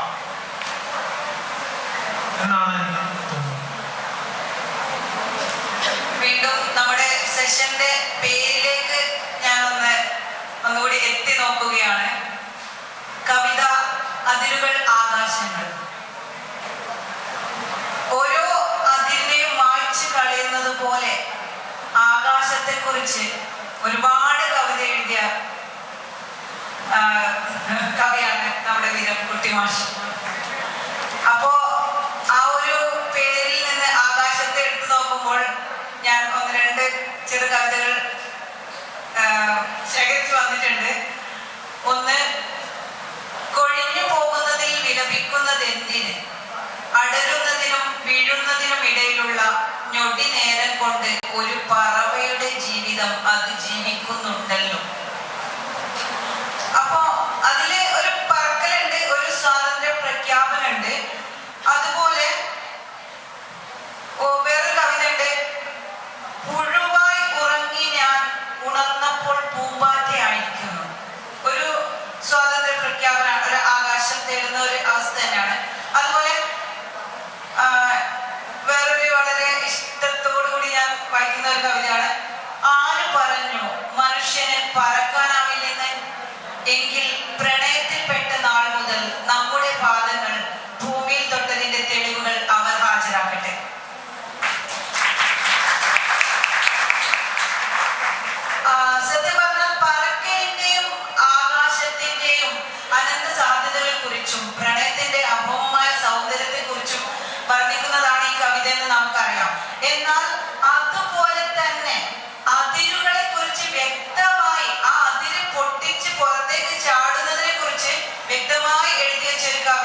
വീരാൻകുട്ടി മാഷ് വിശ്വസിക്കുന്നുണ്ടോ? ഈ ചോദ്യം വീരാൻകുട്ടി മാഷോട് മാത്രമായിട്ടുള്ള ഒരു ചോദ്യമാണ്. മനുഷ്യൻ എന്ന് പറയുന്ന ഒരു ജന്തു ക്ഷമിക്കാതെ വിളിക്കുന്നതിന് മറ്റു ജീവജാലങ്ങളിൽ നിന്ന് വ്യത്യസ്തമായിട്ട് അനുഭവിക്കുന്ന ഒരു സംഘർഷം സ്വാതന്ത്ര്യത്തിന്റെ പ്രശ്നമാണ്.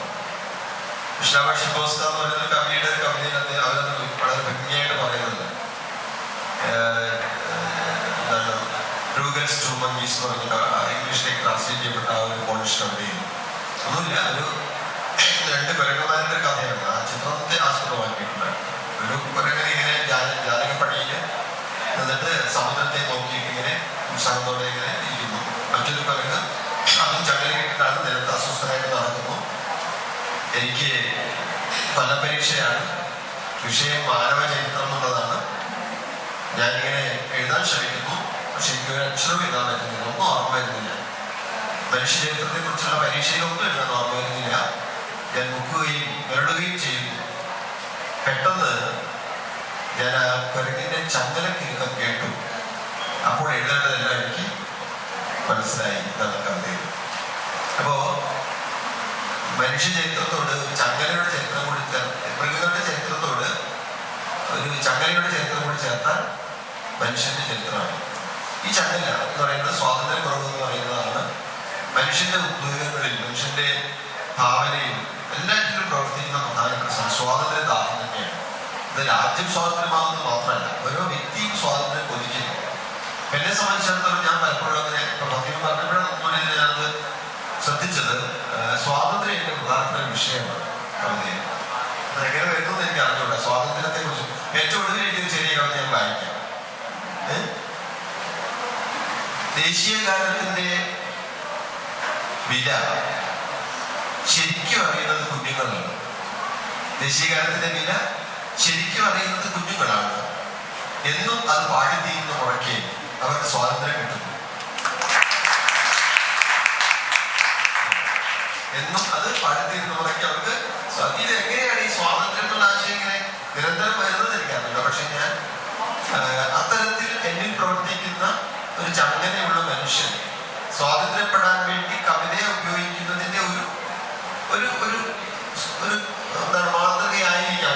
അത് കാരണമായിരിക്കാം ഈ കവിതയിൽ സ്വാതന്ത്ര്യം പറയുന്ന ഒരു ആശയം കൂടുതൽ വരുന്നത്. എന്റെ മാത്രം കവിതയിലല്ല, ധനുഷിന്റെ കവിതയില് രൂപപരമായിട്ടുള്ള സ്വാതന്ത്ര്യപ്പെടാനുള്ള ഒരു ഇഷ്ടമുണ്ട്. കാരണം നിലവിലുള്ള രൂപത്തിൽ നിന്ന് ഇങ്ങനെ സ്വാതന്ത്ര്യപ്പെട്ട് പോകാനുള്ള എനിക്കത് ധനുഷിന്റെ കവിതയിലൂടെ ഇഷ്ടപ്പെട്ട ഒരു ഭാഷാപരമായി തോന്നിയൊരു വ്യത്യാസമാണ്. ഞാനൊക്കെ എഴുതുമ്പോൾ ഇങ്ങനെ കുറുകി വരിക. ധനുഷ് അങ്ങനെയല്ല, ഭാഷയ്ക്ക് ഒരു ചിറക് വിരിച്ചിങ്ങനെ ഏത് അറ്റം വരെയും പോകാൻ പറ്റുന്ന സ്വാതന്ത്ര്യത്തിന്റെ ഒരു അവസ്ഥ ഭാഷയിലൂടെ സാധിക്കാൻ ശ്രമിക്കും. ഇതൊക്കെ കവികൾ ചെയ്യുന്നതാണ്. എന്തുകൊണ്ടെന്ന് വെച്ചാൽ അവരെ അടിസ്ഥാനപരമായിട്ട് വ്യാമോഹിപ്പിക്കുകയും അടിസ്ഥാനപരമായിട്ട് സംഘർഷത്തിൽപ്പെടുത്തുകയൊക്കെ ചെയ്യുന്ന ഒരു അനുഭവം സ്വാതന്ത്ര്യത്തെ സംബന്ധിച്ചുള്ളതായിരിക്കുന്നതാണ് ഞാൻ വിചാരിക്കുന്നത്. അതുകൊണ്ടായിരിക്കണം അങ്ങനെ വരുന്നത്. അപ്പം ഒരു ആകാശം നമ്മൾ എപ്പോഴും സ്വപ്നം കാണുന്നുണ്ട്, പക്ഷെ നമുക്ക് ചിറകില്ല, അല്ലേ? നമുക്ക് ചിറകില്ല. നമുക്ക് അത്തരം ആകാശങ്ങൾ ഭാവനയിൽ സാധ്യമാക്കാൻ, പറക്കങ്ങളൊക്കെ ഭാവനയിൽ സാധ്യമാക്കാൻ സാധിക്കുന്നുണ്ട്. മനുഷ്യന്റെ അങ്ങനെയാണ്. അപ്പം അതുകൊണ്ട് മനുഷ്യ പ്രകൃതിയുടെ പരിമിതി ആയിരിക്കണം ഒരു കവിയിൽ വന്ന് സ്വാതന്ത്ര്യത്തെ കുറിച്ച് കൂടുതൽ പറയാൻ പ്രേരിപ്പിക്കുന്നതാണ് എനിക്ക് തോന്നുന്നത്. വീരാൻകുട്ടി മാഷി പറഞ്ഞ് വെച്ചെടുത്തുന്നത് തന്നെ ഞാൻ അടുത്തത് തുടങ്ങാം. കലേഷിന്റെ കവിതകളെ കുറിച്ചാണ്. വാക്കുകൾ കൊണ്ട് സ്വാതന്ത്ര്യ പ്രഖ്യാപനം നടത്തുന്ന ഒരു കവിയാണ് എസ് കലേഷ്. എനിക്ക് വായിച്ചതിൽ ഭയങ്കര, ഞാൻ നേരത്തെ ഒരു പ്രയോഗം യൂസ് ചെയ്തിരുന്നു, നിങ്ങൾ ശ്രദ്ധിച്ചോന്ന് അറിയില്ല. മാജിക്കൽ റിയലിസം പോലെ വാക്കുകൾ കൊണ്ട് കളിക്കുന്ന ആ ഒരു വാക്കൊക്കെ അതിന് യോജിച്ചാണെന്ന് എനിക്ക് അപ്പൊ അങ്ങനെ പറയാൻ തോന്നി. കാരണം എന്താ വെച്ചാല് കലേഷിന്റെ കവിതകളില് മസിലുരുട്ടി പന്ത് കളിക്കാറുണ്ട്. ചായക്കോപ്പ കൊണ്ട് സ്വാതന്ത്ര്യ പ്രഖ്യാപനത്തിൽ അമ്മ എന്താണ് മറ്റേ ട്രപ്പീസ് കളിക്കാറുണ്ട്. ഇങ്ങനെ ഭാഷകളിൽ വളരെയധികം സ്വാതന്ത്ര്യ രേഖപ്പെടുത്തുന്ന ഒരു കവിയാണ്. അപ്പോ കലേഷിന്റെ ഒരു പറക്കല്, ഒരു കവിതയുടെ ഒരു ഭാഗമാണ് ഞാൻ എടുത്തത്. അങ്ങനെ വെട്ടിമുറിക്കാനൊന്നും പാടില്ലെങ്കിലും ഒരു ഭാഗം ഞാൻ എടുത്തിട്ടുണ്ട് പറക്കലിന് വേണ്ടി. നമ്മളെ വിഷയാതായി പോയല്ലോ. അപ്പം അതില് ഇങ്ങനെയുള്ളത്: കൈപ്പട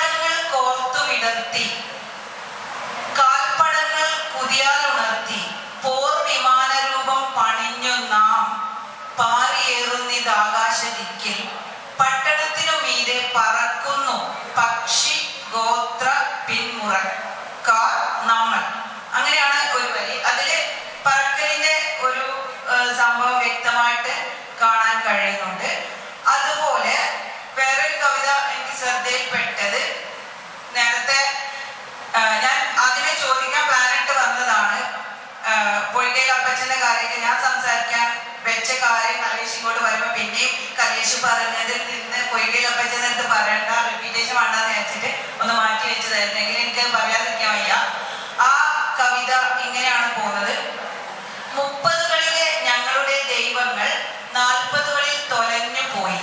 ദൈവങ്ങളും ഞങ്ങളും അനാഥരായെങ്കിലും ഞങ്ങൾക്ക് നടക്കാൻ ഒരു വഴിയായി. പ്രാർത്ഥിക്കാൻ അമ്പലമായി, പ്രാർത്ഥിക്കാൻ ഓരോ കാരണങ്ങൾ വരെയായി. ഇങ്ങനെയാണ് ആ കവിത. ആ കവിതയില് ഈ നമ്മുടെ പുരാതനം എന്ന് തെറ്റിദ്ധരിക്കുന്ന ചില ജാതീയ ബിംബങ്ങൾ കവിതയിലൂടെ സന്നിവേശിപ്പിച്ച് ഇങ്ങനെ തുടർന്ന് വരുമ്പോൾ നൂതനമായ കാറ് എന്ന ഒരു ബിംബത്തിലൂടെയാണ് പിന്നെ കവിത സമാപ്തിയിലേക്ക് എത്തിക്കുന്നത്. അതായത് എനിക്ക് ആ കവിത വായിച്ചപ്പോൾ പൊയ്കയിൽ അപ്പച്ചന്റെ നേരത്തെ പറഞ്ഞ കാണുന്നല്ലോ രക്ഷലോ എന്നുള്ള സംഭവമാണ് റിലേറ്റ് ആയത്. ഇതെങ്ങനെ വെച്ചാല് നമ്മള് ചരിത്രത്തിൽ പഠിക്കുന്നത് പോലെ വഴി നടക്കാൻ പോലും സ്വാതന്ത്ര്യമില്ലാത്ത ഒരു ജനത.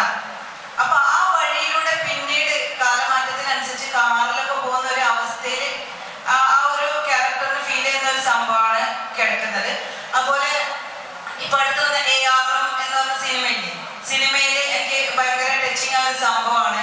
ഒരു വിഗ്രഹത്തെ കാണാനോ തൊടാനോ പ്രാർത്ഥിക്കാനോ പറ്റാതിരുന്നിട്ട് മാണിക്യം ഭാര്യയ്ക്ക് വേണ്ടിയിട്ട് ആ വിഗ്രഹത്തെ അടിച്ചു മാറ്റി കൊണ്ടുപോകുന്ന ഒരു അവസ്ഥ. അങ്ങനെ പണ്ട് കാലത്തായാലും പിന്നീടുള്ള കാലത്തായാലും ഏത് കാലത്തായാലും ഈ ജാതീയമായ കാര്യങ്ങളും അതിരുകൾ എന്ന് പറയാം, നമ്മൾ ആകാശം കിട്ടാത്ത തരത്തിൽ അതിരുകൾ വന്ന് മൂടുകയാണ്. അങ്ങനത്തെ അതിരുകളുടെ ആവിഷ്കാരങ്ങൾ രചനകളിൽ വരുത്തുമ്പോൾ അങ്ങനെ ഒരു പുതിയ ആകാശം സൃഷ്ടിക്കാൻ അത് ഉതകുന്നത് പ്രാപ്തമാണോ? കുറച്ചു മുമ്പ് വിജയോട് സംസാരിച്ച വിഷയം സംസാരിച്ച പോലെ ഒരു കാര്യമാണത്. കാര്യം എന്ന് പറഞ്ഞാൽ നമുക്ക് ചില നമ്മുടെ കവിതയിലൂടെ ചില കാര്യങ്ങൾ പറഞ്ഞു വെക്കാൻ കഴിയും, പക്ഷെ അത് സ്വീകരിക്കപ്പെടണമെന്നില്ല. ഇപ്പൊ ഹോൺ എന്ന കവിതയിലെ വരികളാണ്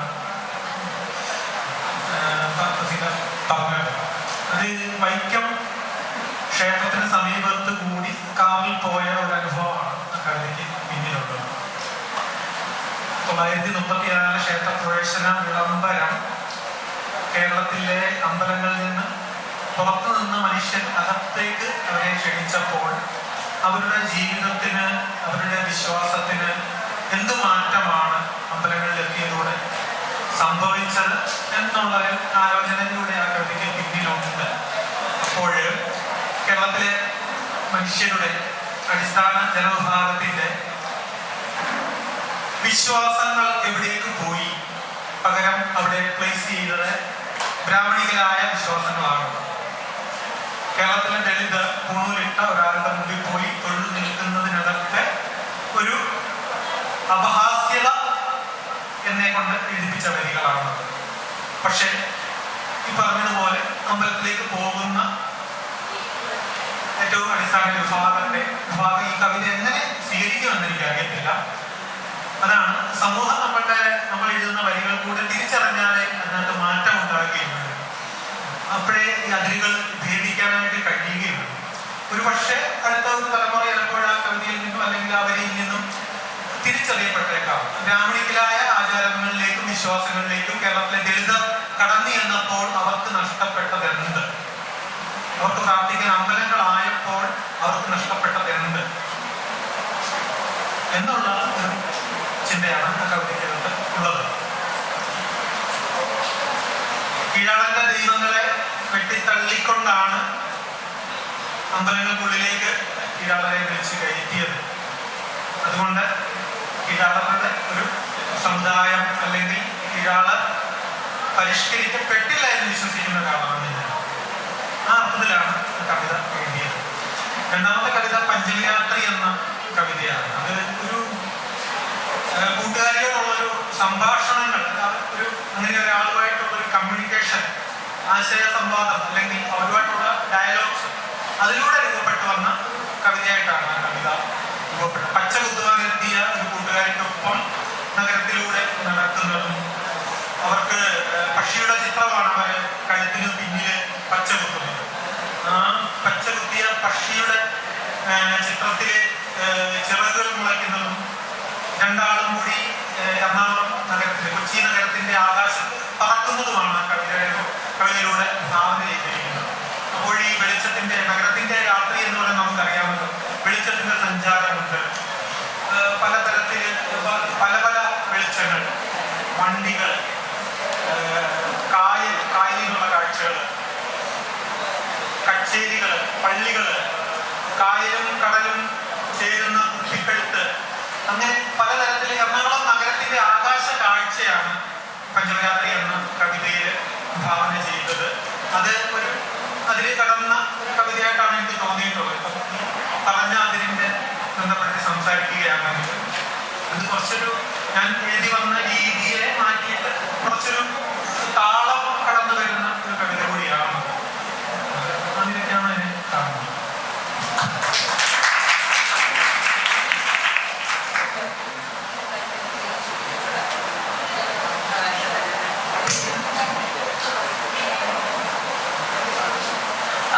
വിജിലന്റെ കൈക്കലത്തുണികൾ ഒട്ടേറെ ഭാഷകളിലൊക്കെ ട്രാൻസ്ലേറ്റ് ചെയ്ത ഒരു കവിതയാണ്. കണ്ണൂർ യൂണിവേഴ്സിറ്റിയില് അല്ലെ പഠിക്കാനുള്ള ഒരു കവിതയാണ്. അപ്പൊ അതിന്റെ ഒരു സ്റ്റാൻസ ഞാൻ ചൊല്ലുന്നത്: എല്ലാ അഴുക്കുകളെയും അടക്കി പിടിച്ചുകൊണ്ട് കൈക്കലത്തുണികൾ ഒന്ന് നനഞ്ഞു നിവരാൻ അതിനെ അനുവദിച്ചിട്ടില്ല. അഴുക്കുകൾ അത്രയും ഊറിയുറഞ്ഞ് പാറ പോൽ ഉറച്ചു. എത്ര മൃദുലമായിരുന്നു അവയുടെ പഴയ കാലം. അങ്ങനെ ഒരു കവിത. വേറൊരു കവിതാശകലം: ആരൊക്കെയോ വരച്ച വരകളിൽ, നമ്മളെ അതിരുകൾ എന്നുള്ള ഒരു ഇതിലേക്ക് പോവാണ്. ആരൊക്കെയോ വരച്ച വരകളിൽ വാക്കുകൾ നീട്ടിയും പരത്തിയും പാടിയും ഉലയാതെ ഒതുങ്ങാതെ നൃത്തം ചവിട്ടുന്നു. തിരിച്ചെടുത്തവർ എന്ന് പറഞ്ഞൊരു കവിതയാണ്. ഈ കവിത ഒരുപക്ഷെ വിജില ഒരു സ്ത്രീപക്ഷ കവിതയായിട്ട് എഴുതിയതായിരിക്കാം എന്നാണ് എനിക്ക് തോന്നുന്നത്. പക്ഷെ ഞാൻ അതിന് വേറൊരു മാനം നൽകി ഒന്ന് മാറ്റി ചിന്തിച്ച് അനലൈസ് ചെയ്യാണ്. ആ കവിത ഒരു എഴുത്തുകാരന്റെ മനോവേദയായി ഞാൻ സങ്കല്പിക്കുന്നു. അതായത് അങ്ങനെ സങ്കല്പിക്കുകയാണെങ്കിൽ എങ്ങനെ ഇരിക്കും എന്നുള്ളൊരു ചിന്തയാണ് എനിക്ക്. കവിത അവനവന്റെ ആത്മനിർവൃതിയുടെ ഒരു ഉപാധിയാണ്, അല്ലെങ്കിൽ സാമൂഹ്യമായ ഇടപെടലുകളുടെ ഒരു അളവുകോലാണ് എന്നുള്ള ചിന്തകളൊക്കെ മാറ്റി നിർത്തിയാൽ പോലും ചില എഡിറ്റേഴ്സിന്റെ അല്ലെങ്കിൽ പബ്ലിഷേഴ്സിന്റെ എന്തിന് അധികം പറയുന്നു, വായനക്കാർ വരെ സൃഷ്ടിച്ചെടുത്ത ഒരു രൂപത്തിലേക്ക് കവിതയെ തളച്ചിടേണ്ട ഒരു അവസ്ഥ വരുമ്പോ അങ്ങനെ ഒരു വേവലാതികൾ എഴുത്തുകാരി എന്ന നിലയിൽ വിജയനേക്ക് ഉണ്ടാവാറുണ്ടോ? തിരിച്ചെടുത്തവർ എന്ന കവിത എഴുതാൻ കാരണം ഞാനിങ്ങനെ അച്ചേരിപ്പടി കൂടെ നടന്നു പോകാം എറണാകുളം. അപ്പൊ രണ്ട് സ്ത്രീകൾ ഇങ്ങനെ സംസാരിക്കുന്നത് കണ്ടപ്പോൾ എനിക്ക് തോന്നി, രണ്ട് സ്ത്രീകൾ സംസാരിക്കുമ്പോൾ അത് എന്തായാലും അവര് സിസ്റ്റത്തിനെതിരെയായിരിക്കും സംസാരിക്കുക. അവരൊരിക്കലും സന്തോഷത്തോടെ, ഒന്നുകിൽ സന്തോഷത്തോടുകൂടി തുടങ്ങുന്നത് ചിലപ്പോൾ സന്തോഷത്തോടു കൂടി ആയിരിക്കാം. വീട്ടിലെ ഭക്ഷണം ഉണ്ടാക്കിയതും നീ എന്താടി ഉണ്ടാക്കിയത്, ഞാൻ എന്താടി, അങ്ങനെ ഉണ്ടാക്കിയ ഭക്ഷണത്തെ കുറിച്ചും അല്ലെങ്കിൽ ഡ്രസ്സിനെ കുറിച്ചും പുതിയതാണോ പഴയതാണോ അത് ഇട്ട് കണ്ടില്ലല്ലോ, അങ്ങനെയുള്ള സാധാരണ സംസാരങ്ങളായിരിക്കും. കുറെ കഴിഞ്ഞാണ് അതിന്റെ ഘട്ടം മാറുക. അപ്പൊ ഭർത്താവിനെ കുറ്റം പറയും, നാട്ടിലെ കുറ്റം പറയും, അയൽവക്കക്കാർക്ക് അല്ലെങ്കിൽ കടയിൽ നമ്മൾ ഇടപെടുന്ന പല സ്ഥാപനങ്ങൾ ഉണ്ടാവില്ല, ഇടങ്ങളുണ്ടാവുമല്ലോ, കട, ബസ്, ട്രെയിന്, അങ്ങനെയുള്ള പല ഇടങ്ങളിലും എത്രത്തോളം സ്ത്രീവിരുദ്ധത ഉണ്ടാവും, അവരെ എത്രത്തോളം അറ്റാക്ക് ചെയ്തിട്ടുണ്ടാവും, അല്ലെങ്കിൽ അവർക്കെതിരെ ആണെന്ന് അവർക്ക് തോന്നിയിട്ടുണ്ടാവും. അങ്ങനെയുള്ള പല സംസാരങ്ങളും അവരിൽ കടന്നു വന്നിട്ടുണ്ടാവും. പക്ഷെ ഇവരുടെ ഈ പറഞ്ഞ പോലെ മുഖഭാവങ്ങൾ ഇങ്ങനെ മാറുന്നത് ഞാൻ ശ്രദ്ധിക്കുന്നുണ്ട്. എന്താ പറയുന്നത് എനിക്ക് അറിഞ്ഞൂടെ, ഇതൊരു ദൃശ്യമാണ്. അപ്പൊ എനിക്ക് തോന്നിയതാണ് ഇങ്ങനെ രണ്ട് സ്ത്രീകൾ മിണ്ടുമ്പോൾ എന്താണ് ഭൂമി ഇങ്ങനെ കൂർത്തു വരുന്നത്. ഭൂമിക്ക് ഇതിങ്ങനെ ചെവി ഓർക്കേണ്ട ഒരു ഇതുണ്ട്,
പറഞ്ഞ പബ്ലിഷേഴ്സിന്റെ എഡിറ്റേഴ്സിന്റെ ഒക്കെ ഇടപെടൽ എങ്ങനെയെന്ന് ഫസീല ചോദിച്ചു.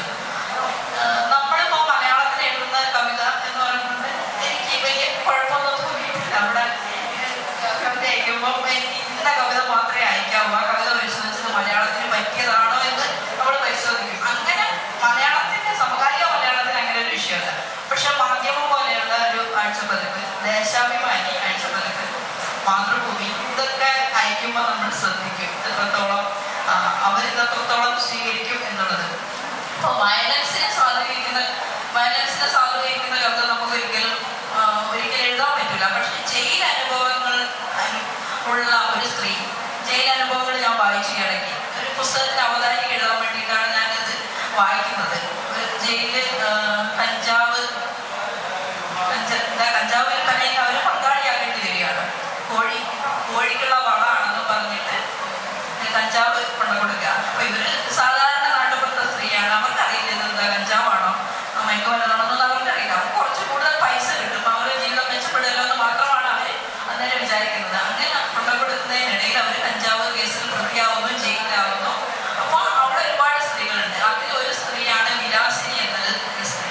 വിലാസിനി എന്ന് ഞാൻ പേരിട്ടതാണ്, ജയിലനുഭവങ്ങളിൽ വേറെ പേരാണ്. അപ്പം അതില് അവര് കാമുകനെ കൊല്ലുകയാണ് ചെയ്യുന്നത്. വെട്ടിക്കൊല്ലുന്നത് ഞാൻ അങ്ങനെ കൊല്ലുന്നതായിട്ട് നേരിട്ട് പറയുന്നില്ല. അവര് വിൽക്കുന്ന സ്ത്രീയായിട്ടാണ് ഞാൻ സങ്കല്പിച്ചത്. ആ വിലാസിനിയുടെ പ്രേമവും പ്രേമനഷ്ടവും എങ്ങനെ ഉണ്ടാകുന്നതൊക്കെ ഞാൻ സങ്കല്പിച്ചു നോക്കി. അപ്പൊ ഇവർ ഒരുപാട് വൈരുദ്ധ്യങ്ങൾ നിറഞ്ഞതാണ് ഈ വിലാസിനി എന്ന് പറഞ്ഞ സ്ത്രീയുടെ. അവര് ഭയങ്കര നന്മയുള്ള കഥാപാത്രം കൂടിയാണ്. ജയിലിലെ ആർക്കെങ്കിലും അസുഖമൊക്കെ വന്നാൽ ഇവര് നല്ല ആരോഗ്യമുള്ള സ്ത്രീ ആയതുകൊണ്ട് തന്നെ അവര് പെട്ടെന്ന് എടുത്തുകൊണ്ട് പോവുകയും ആശുപത്രിയിലൊക്കെ പോകാൻ ഇവരാണ് ഇനിഷ്യേറ്റീവ് എടുക്കുന്നത്. അതേസമയം തന്നെ ഇവര് മറ്റുള്ളവരുടെ പ്രണയം കാണുമ്പോൾ ഭയങ്കര അസൂയയും കുശുമൊക്കെയാണ് ഇവർക്ക്. പ്രണയത്തോടും പുരുഷനോടൊക്കെ, പുരുഷന് ജയിലിന്റെ മുന്നിൽ കൂടെ ഒക്കെ പോകുമ്പോൾ ഭയങ്കര നോട്ടവും അവര് സാരിയൊക്കെ ഇങ്ങനെ വയറൊക്കെ കാണിച്ചാണ് പോകുക കേട്ടിട്ടുണ്ട്. അങ്ങനെ അത്രയ്ക്ക് ഇവർക്ക് പ്രണയം ഉണ്ടെങ്കിൽ എങ്ങനെയായിരിക്കും എന്ന് ഞാൻ ആലോചിച്ചു. അപ്പൊ ഇങ്ങനെ അവര് ഒരു കടവിൽ ഇങ്ങനെ ഒന്നിച്ചിരിക്കുന്നത്, ഒരു ചായക്കടയിൽ ഒന്നിച്ചിരിക്കുമ്പോൾ നമ്മൾ ചായയാണല്ലോ കുടിക്കുക. അപ്പൊ അവിടെ ചായക്കപ്പ് വെക്കുമ്പോഴുള്ള വട്ടമുണ്ടല്ലോ, ആ വട്ടത്തെ ഞാനൊരു ചിത്രമായിട്ട് ആ വരയ്ക്കുന്ന ചിത്രങ്ങൾ, ചായക്കപ്പ് വരയ്ക്കുന്ന പടങ്ങൾ, അതൊക്കെ നോക്കിക്കൊണ്ട് ഇരിക്കുന്നവര് അങ്ങനെ നല്ല ഒരു പ്രണയം അവരിൽ എങ്ങനെ രൂപപ്പെടുന്നു എന്നൊക്കെ ഞാൻ ചിന്തിച്ച് അവസാനം ഇവര് പാറമടയിൽ ജോലി ചെയ്യുന്ന ഒരുവരായിട്ട് പ്രണയത്തിലാകുന്നു എന്നാണ് ഞാൻ പറഞ്ഞു വരുന്നത്. അപ്പൊ പാറമടയിൽ ഇരിക്കുന്ന ആൾക്ക് പോലും പ്രണയം എന്താണ്, പ്രണയത്തിലേക്ക് വരുമ്പോൾ അയാൾ ലോല ഹൃദയമാകുന്നുണ്ട്. അപ്പൊ അങ്ങനെ മെല്ലെ ഇങ്ങനെ മല്ലൻ എന്നുള്ള ഒരു വട്ടപ്പേരാണ് ഞാൻ കൊടുത്തിരിക്കുന്നത്. മല്ലൻ എന്ന വട്ടപ്പേര് ഒക്കെ പറഞ്ഞിട്ട് വിലാസിനിയിൽ നിന്ന് മീൻ വാങ്ങിക്കുമ്പോൾ പൈസ ഒക്കെ കൊടുക്കുന്ന കണക്കില്ലാതെ, ഇങ്ങനെയാണല്ലോ പ്രണയത്തിന്റെ ഇടയിൽ കണക്കൊന്നും ഉണ്ടാവില്ലല്ലോ. കണക്കില്ലാതെ പൈസ കൊടുത്ത് തിരിച്ച് ഇങ്ങനെ പോകുമ്പോൾ എന്നെ നോക്കുന്നത് വിലാസിനി ആയപ്പോളെ ഭയങ്കര ലോലമായിട്ട് നോക്കിയിട്ടൊക്കെ പോവുകയാണ്. അങ്ങനെ ആ ഒരു പ്രണയം ഒരു ഘട്ടത്തുമ്പോൾ ഇയാള് പറയാണ് എനിക്ക് കല്യാണമായി. കല്യാണക്കുറി നീട്ടിയത് മാത്രം ഓർമ്മയുണ്ട് അയാൾക്ക്. കല്യാണമായി എന്ന് പറയുമ്പോഴേക്ക് അവരുടെ രൂപവും ഭാവമൊക്കെ മാറി. എന്നാൽ പിന്നെ കൊല്ലാന്നുള്ളതായി. അപ്പൊ ഈ പെട്ടെന്ന് കത്തിക്ക് പകരം പിന്നെ വേറെ കത്തിയാ വരുന്നത്. കത്തി എടുത്തിട്ട് കൊലപ്പെടുത്താണ് ചെയ്യുന്നത്. കൊലപ്പെടുത്തിയിട്ട് പിന്നെ ഇവർ രണ്ടുപേരുടെയും പടം പത്രത്തിൽ വരുന്നു. അത് കവിതയായിട്ട് വായിക്കുമ്പോഴാണ് അതിൻ്റെ ഒരു രസം ഉണ്ടാകും. മല്ലന്റെ പടവും വിലങ്ങണിഞ്ഞ വിലാസിനിയുടെ പടവും മല്ലന്റെ പടവും ഒരുമിച്ച് പത്രത്തിൽ വന്നത് കടവും ഗ്രാമവും ഒക്കെ മറന്നു. പക്ഷേ ഇവിടുത്തെ ചെമ്പരത്തി, ചോര വീണ ചെമ്പരത്തിയും അങ്ങനെയാണ് മുറ്റത്താണല്ലോ ചോര വീണ മുറ്റവും ചെമ്പരത്തിയും മറന്നില്ല എന്ന് പറഞ്ഞിട്ടാണ് ആ കവിത അവസാനിക്കുന്നത്. അപ്പൊ ഞാൻ ഈ പറയാൻ കാരണം, ഈ കവിത മാധ്യമത്തിന് അയക്കുമ്പോൾ ബിജുരാജാണ് അവിടെ എഡിറ്റർ. ബിജുരാജിനോട് ഞാൻ ചോദിച്ചു, ഈ കവിത കുഴപ്പമില്ലല്ലോ, വയലൻസിനെ സാധൂകരിക്കുന്നതായിട്ട് തോന്നുന്നുണ്ടോ എന്ന് ചോദിച്ചാൽ ഇല്ല, കുഴപ്പമില്ല. ഇന്നും അങ്ങനെ ഒരു ഉത്തരം പറഞ്ഞതിന് ശേഷം, ഇങ്ങനെ മറുപടി കിട്ടിയതിന് ശേഷം മാത്രമാണ് ഈ കവിത അയക്കുന്നത്. സത്യത്തിൽ നമ്മൾ ഒരുപാട് ശ്രദ്ധ കൊടുക്കേണ്ടതുണ്ടാവും എഡിറ്റർമാരെ മുന്നിൽ കാണുമ്പോൾ, വായനക്കാരെ മുന്നിൽ കാണുമ്പോൾ. അതുപോലെ ഒരുപാട് സംഭവങ്ങൾ നേരത്തെ ഒക്കെ നമ്മൾ 3-4 ഇഞ്ചൊക്കെ കവിതയിൽ എഴുതുമായിരുന്നു. ഇപ്പൊ അങ്ങനെ എഴുതാൻ പറ്റില്ല. പണ്ടത്തെ കവിതകൾ നമുക്ക് തന്നെ റദ്ദ് ചെയ്യാൻ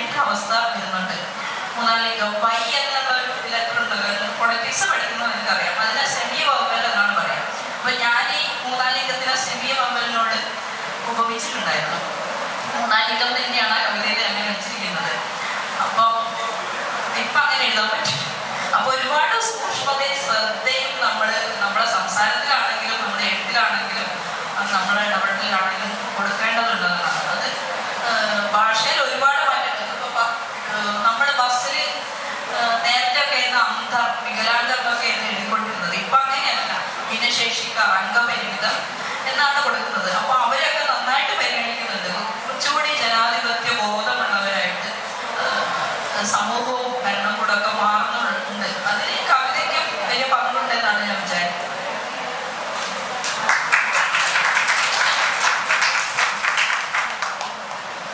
പ്രക്ഷുബ്ധതയും വയലൻസും ഒക്കെ നിറഞ്ഞു നിൽക്കുന്ന ചില കവിതകളെ കുറിച്ച് വിജില പരാമർശിച്ചപ്പോൾ എനിക്ക് അതിൻ്റെ നേരെ വിപരീതമായി ശാന്തതയും കംഫർട്ടും ഒക്കെയുള്ള ഒരു തോട്ടിലേക്കാണ് എൻ്റെ മൈൻഡ് സഞ്ചരിച്ചത്. അതായത് a woman must have money and a room of her owns. Virginia Woolf a room of her owns എന്നുള്ള ഫിക്ഷനിൽ പറഞ്ഞിട്ടുണ്ട്. അപ്പൊ അതെന്താ വെച്ചാൽ ഒരു എഴുത്തുകാരിക്ക് എഴുതണമെങ്കിൽ കുറച്ച് പൈസയും അതുപോലെ നല്ലൊരു റൂമും വേണമെന്ന് പറഞ്ഞു വെച്ചിട്ടുണ്ട്. അപ്പൊ ആ പ്രക്ഷുബ്ധതയുടെ കാര്യങ്ങൾ ഡിസ്കസ് ചെയ്യുമ്പോൾ പെട്ടെന്ന് അതിലേക്ക് പോയതാണ്. അപ്പൊ അങ്ങനെ ഒരു കംഫർട്ട് സോണിൽ നിന്ന് സൃഷ്ടിക്കപ്പെടുന്നതാണോ കവിത എന്നുള്ള ഒരു തോട്ടിലേക്ക് പോയി. അതുപോലെ നമ്മുടെ വേർഡ്സ്വർത്ത് പറഞ്ഞിട്ടുണ്ട്, poetry is the overflow of emotions, recollection, tranquillity. Tranquillity എന്ന് പറഞ്ഞാൽ പ്രശാന്തത. അപ്പൊ ഈ കംഫർട്ട് സോണ്, പൈസ, ശാന്തത, ഇതിൽ നിന്നാണോ ഒരു കവിത ജനിക്കുന്നത്, അല്ലെങ്കിൽ അത് എങ്ങനെയൊക്കെ ജനിക്കാം എന്നുള്ള ക്വസ്റ്റ്യൻ 3 പേരോടും കൂടിയാണ്. ആദ്യമായി രാംകുട്ടി സാർ പറയുന്നത്. വർജീനിയ വുൾഫിന്റെ ആ ഒരു സ്റ്റേറ്റ്മെന്റ് കാലത്തെ കവികളുടെ സ്ത്രീകളുടെ ആവിഷ്കാര സ്വാതന്ത്ര്യവും ഈ മനുഷ്യരെന്ന നിലയ്ക്കുള്ള സ്വാതന്ത്ര്യവും അഡ്രസ് ചെയ്യുന്നൊരു സ്റ്റേറ്റ്മെന്റാണ്. എഴുത്തുകാരികൾക്ക് അത് എഴുതാൻ മൊഴി ഉണ്ടായിരുന്നില്ല, പുരുഷന്മാർക്ക് അവർക്ക് എഴുതാൻ മൊഴി ഉണ്ടായിരുന്നില്ല. അതുപോലെ എഴുത്തുകാരൻ എഴുത്തുകാർ അനുഭവിച്ച സ്വാതന്ത്ര്യം സ്ത്രീകൾക്ക് ഉണ്ടായിരുന്നില്ല. അപ്പോ സ്വാഭാവികമായിട്ടും അങ്ങനെ ഒരു സ്ത്രീകൾക്കും അങ്ങനെ എഴുത്തിന്റെ ഒരു മുറി വേണം. അതെനിക്ക് തോന്നുന്നത് ഒരു സ്ത്രീപക്ഷ ചിന്തയിൽ വന്ന പുരുഷനെ പോലെ തന്നെയുള്ള എഴുത്തിന്റെ സ്വാതന്ത്ര്യത്തെ സംബന്ധിക്കുന്ന ഒരു സ്റ്റേറ്റ്മെന്റ് ആയിട്ടാണ് ഞാൻ അതിനെ കാണുന്നത്. ഈ കംഫർട്ട് സോൺ എന്ന് പറയുന്ന ഒരു ആശയത്തിലേക്ക് ഫാത്തിമനെ വികസിപ്പിക്കുന്നുണ്ട്. വേണമെങ്കിൽ നമുക്ക് ആ ഒരു ആശയത്തിലേക്ക് കൂടി പുതിയ കാലത്ത് തന്നെ വായിക്കുന്നതിനെ കൊണ്ടുപോകാം. ഞാൻ ഇതിലെടുക്കുന്നത് അന്ന് സ്ത്രീകൾക്ക് നിഷേധിക്കപ്പെട്ടിരുന്ന എഴുത്തിന്റെ സ്വാതന്ത്ര്യങ്ങൾ, അതിന്റെ സാഹചര്യങ്ങളടക്കം അതൊരു സ്ത്രീ കണ്ടെത്തുകയും ആവശ്യപ്പെടുകയും ചെയ്യുന്നതിന്റെ ഒരു കാര്യമായിട്ടാണ്. അത് രണ്ടാമത്തെ കാര്യം എന്ന് പറയുന്നത് പിന്നെ എഴുത്തിന്റെ മറ്റു തരത്തിലുള്ള പണം അല്ലെങ്കിൽ അത്തരത്തിലുള്ള കവിതയ്ക്ക് അല്ലെങ്കിൽ എഴുത്തിനുള്ള അവസരങ്ങൾ അല്ലെങ്കിൽ അതിന്റെ സന്ദർഭം, എഴുത്ത് അല്ലെങ്കിൽ പ്രശാന്തതയിൽ എന്താണ് ഓർമ്മിക്കപ്പെടുന്നതാണ് എന്നുള്ള റീകലക്ടറിംഗ് ട്രാങ്ക്വിലിറ്റി, അല്ലേ? പ്രശാന്തതയിൽ റീകലക്ട് ചെയ്യുന്നതാണ് കവിത. അത് വേഴ്സ്വർത്തിനെ സംബന്ധിച്ചിടത്തോളം അങ്ങനെയായിരുന്നു. അദ്ദേഹം ഒരു എക്സ്പീരിയൻസിലൂടെ കടന്നു പോയതിനു ശേഷം 5-6 വർഷം കഴിഞ്ഞിട്ടൊക്കെയാണ് അദ്ദേഹം അത് പോയട്രിയായിട്ട് മാറ്റിയിരുന്നത്.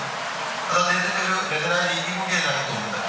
പക്ഷെ എനിക്ക് തോന്നിയിട്ടുള്ളത് അദ്ദേഹത്തിന്റെ ഒരു ഭാഗത്തോട് ചേർന്ന് നിൽക്കാനാണ്. കാരണം നമ്മൾ എന്തൊക്കെ സംഘർഷങ്ങളുടെ കടന്നു പോയാലും ആ സംഘർഷത്തിന്റെ മൂർധന്യത്തിൽ ചെന്ന് നമുക്ക് എഴുതാൻ പറ്റില്ല. അതെല്ലാം ഒന്ന് അടങ്ങി മനസ്സൊന്ന് ശാന്തമായി ആ പറഞ്ഞത് നമ്മുടെ ഉള്ളിൽ കിടന്നിട്ടൊന്ന് ഒരു കവിതയുടെ ഒരു രൂപം സ്വീകരിച്ച് അതിൻ്റെ അതേ അനുഭവത്തിൽ വേറെ പുനർജന്മം ഉണ്ടായി അങ്ങനെയാണ് കവിതയിലേക്ക് വരുന്നത്. അല്ലാതെ നേരിട്ടൊരു അനുഭവം കാണുമ്പോൾ തന്നെ എനിക്ക് എഴുതാൻ പറ്റാറില്ല. അപ്പോൾ ഒരു കവിത ഞാൻ പറയാം. ഞാനിങ്ങനെ മണപ്പള്ളി കോളേജിലെ എക്സാം ഹാളിൽ ഇങ്ങനെ നിൽക്കുന്ന സമയത്ത്, ഈ സൂപ്പർവിഷൻ നിൽക്കുന്ന സമയത്ത് ഞങ്ങൾ 4 പേരുണ്ട്. 4 ഇങ്ങനെ ഓഡിറ്റോറിയം ഡിവൈഡ് ചെയ്തിട്ട് 4 റൂമാണ്. ഒരു റൂമിലുണ്ടായിരുന്നത് വളരെ കർക്കശക്കാരനായിട്ടുള്ള ഒരു ഇൻജിനിയറായിരുന്നു. വളരെ കർക്കശക്കാരൻ. അവിടെ അത് മാത്സിന്റെ പരീക്ഷണമായിരുന്നു. നമുക്കറിയില്ല, കുട്ടികളൊന്നും ബോക്സ് കൊണ്ടുവരില്ല, ഒന്നും കൊണ്ടുവരില്ല, പ്രത്യേകിച്ച് ആൺകുട്ടികൾ ഒന്നും കൊണ്ടുവരില്ല. ഒരു പയ്യൻ അവരിങ്ങനെ പരീക്ഷ തീരാറായ സമയത്ത് ഇങ്ങനെ വളരെ അസ്വസ്ഥനായിട്ട് കാണുന്നുണ്ട്. അവരിങ്ങനെ അടുത്ത കുട്ടിയുടെ അടുത്ത് ബോക്സ് ഉണ്ട്, അത് എടുക്കണമെന്നുണ്ട്. ഇപ്പോഴത്തെ കുട്ടിയുടെ അടുത്ത് കോമ്പസ് ഒക്കെ ഉണ്ട്, അത് എടുക്കണമെന്നുണ്ട്. പക്ഷെ അവർക്ക് സാധിക്കില്ല. ഈ മാഷെ പേടിച്ചിട്ട് ഒന്നും ചെയ്യാൻ സാധിക്കുന്നില്ല. ഞാനിങ്ങനെ വീക്ഷിക്കുന്നു എന്റെ ഈ പരിഭ്രമം.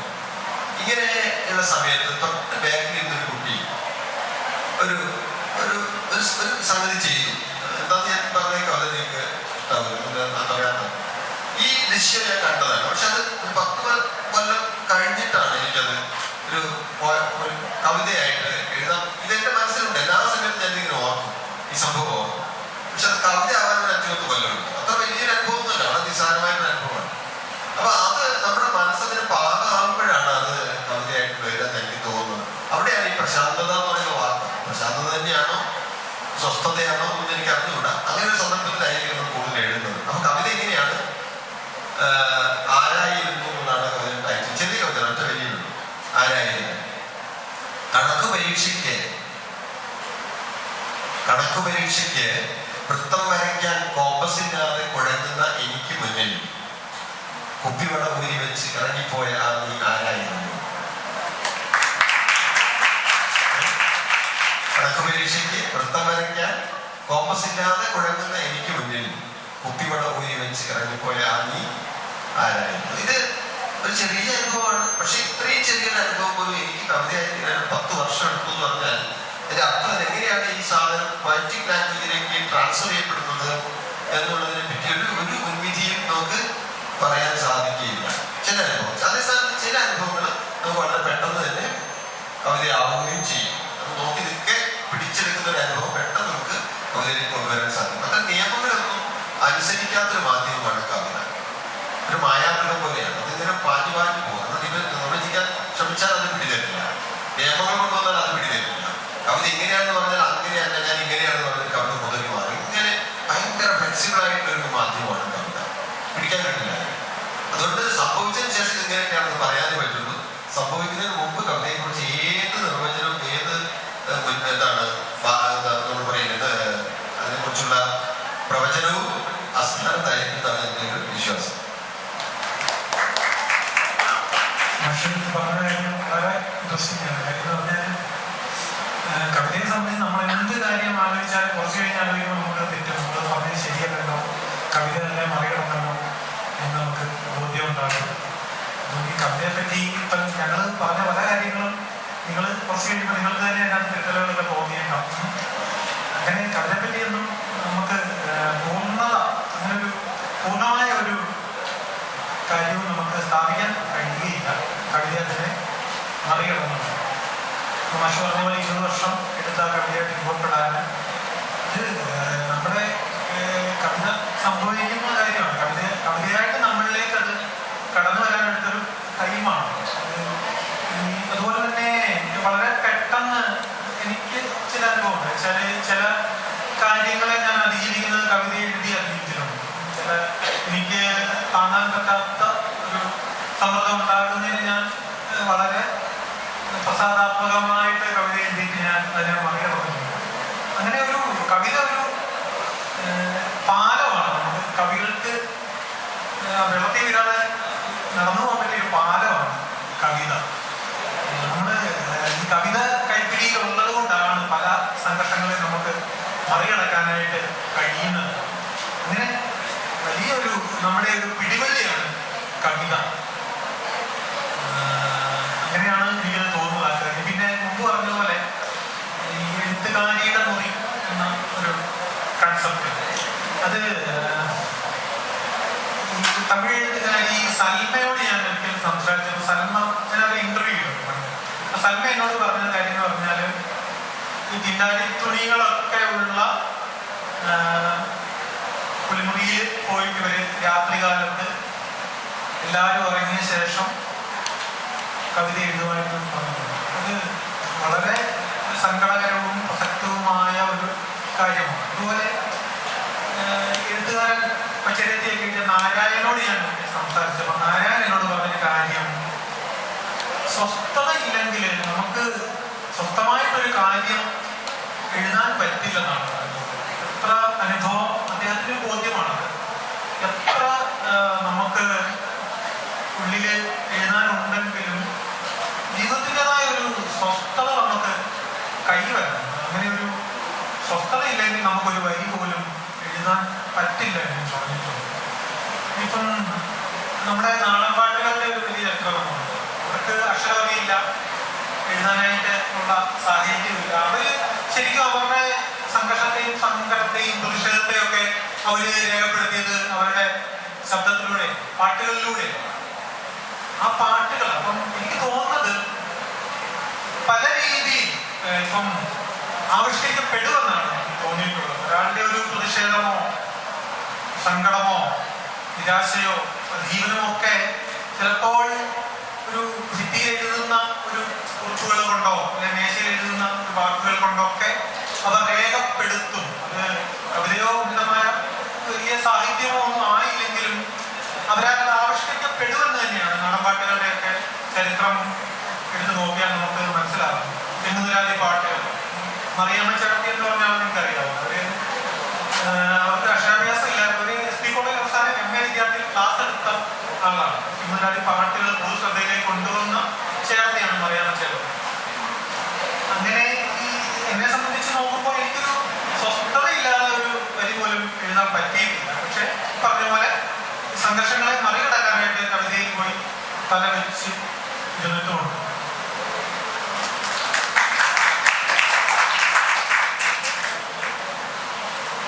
എഴുത്തുകാരിക്ക് ഒരു മുറി വേണമെന്ന് ചോദിച്ചാൽ മുറി ആവശ്യമുണ്ട്. എനിക്കിപ്പോൾ ഒരു മുറിയുണ്ട്, എഴുത്തുകാരിക്ക് ഒരു മുറിയുണ്ട്. പക്ഷേ നമ്മൾ ചെയ്തു തീർക്കേണ്ട ഒരുപാട് കാര്യങ്ങളുണ്ട്. അതെല്ലാം ചെയ്തു തീർത്തതിന് മാത്രം ശേഷം മാത്രമേ എനിക്ക് അവിടെ ഇരുന്ന് സ്വന്തമായിട്ട് ഇരിക്കാൻ പറ്റൂ. അല്ലെങ്കിൽ ഇങ്ങനെ വിളി വരും. അപ്പോൾ വീട്ടിൽ അമ്മച്ചിയുണ്ട്. അമ്മച്ചി 78 വയസ്സുണ്ട്, മദറിൻ്റെ. അവർക്ക് പറഞ്ഞാൽ കുക്കറിൽ ഒരു സാധനം വെച്ച് ഞാനങ്ങ് പോകും.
പ്രൊഫസറായിട്ടുള്ള ഒരു മുസ്ലിമിനെയും നിസാർ മുഹമ്മദ് എന്ന അവരുടെ മകനെയും കൃഷിയിലൊക്കെ താല്പര്യമുള്ള സാഹിത്യമൊക്കെ പഠിച്ച് വലിയ വായനയൊക്കെ ഉള്ള നിസാർ മുഹമ്മദിനെയും നിസാർ മുഹമ്മദിന്റെ പെങ്ങളായിട്ടുള്ള ആയിഷ കോളേജിൽ പഠിക്കുന്നു, മുടി ചെയ്യുന്നു, മുല്ലപ്പൂ വെക്കുന്നു, അങ്ങനെ ഓടുന്നു, ചാടുന്നു, പാട്ട് പാടുന്നു, അങ്ങനെ ഭയങ്കര സ്വാതന്ത്ര്യം അനുഭവിക്കുന്ന ഒരു സ്ത്രീയായിട്ടാണ് ആയിഷയെ എൻ്റെ പാപ്പക്കാരൻ ആനുണ്ടാകുന്നുള്ള കൃതിയിൽ ബഷീർ അവതരിപ്പിക്കുന്നത്.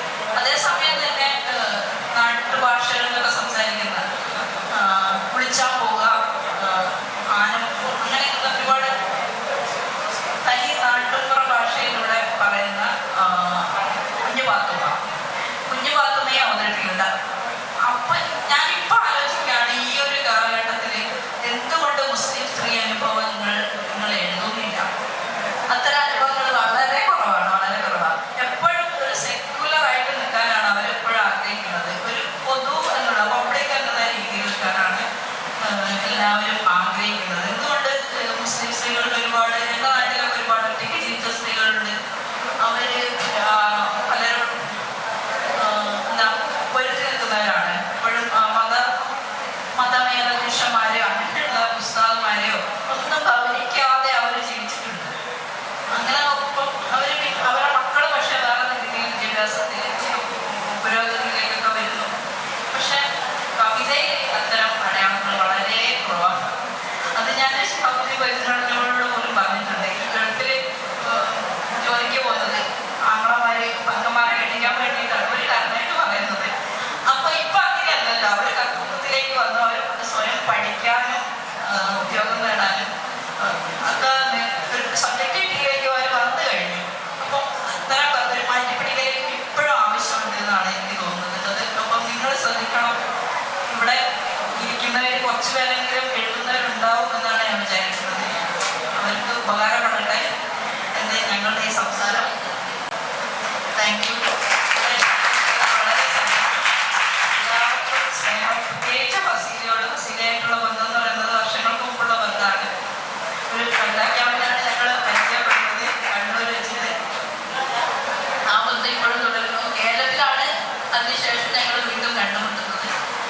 അതിവിടെ വരെ എത്തി. വളരെ സന്തോഷം. എല്ലാവർക്കും നന്ദി, സ്നേഹം. ഞാൻ ഇങ്ങനെ വലിച്ചു നീട്ടുന്നതിൽ അർത്ഥമില്ല. ഒരുപാട് കവിതകളെ കുറിച്ചുള്ള ചോദ്യങ്ങൾ മനസ്സ് നിറയെ വീർപ്പുകൊണ്ടിരിക്കുന്ന ഒരു ഓഡിയൻസിന് മുമ്പിലാണ് നമ്മളുള്ളത്. അപ്പോൾ ആദ്യമായി ചോദ്യങ്ങൾക്കുള്ള ഒരു അവസരം തരികയാണ്. അതിനുശേഷം കവികൾ അവരുടെ ഒരു പ്രിയപ്പെട്ട കവിതകൾ ചൊല്ലിയിട്ട് നമുക്ക് ഈ സെഷൻ അവസാനിപ്പിക്കാം.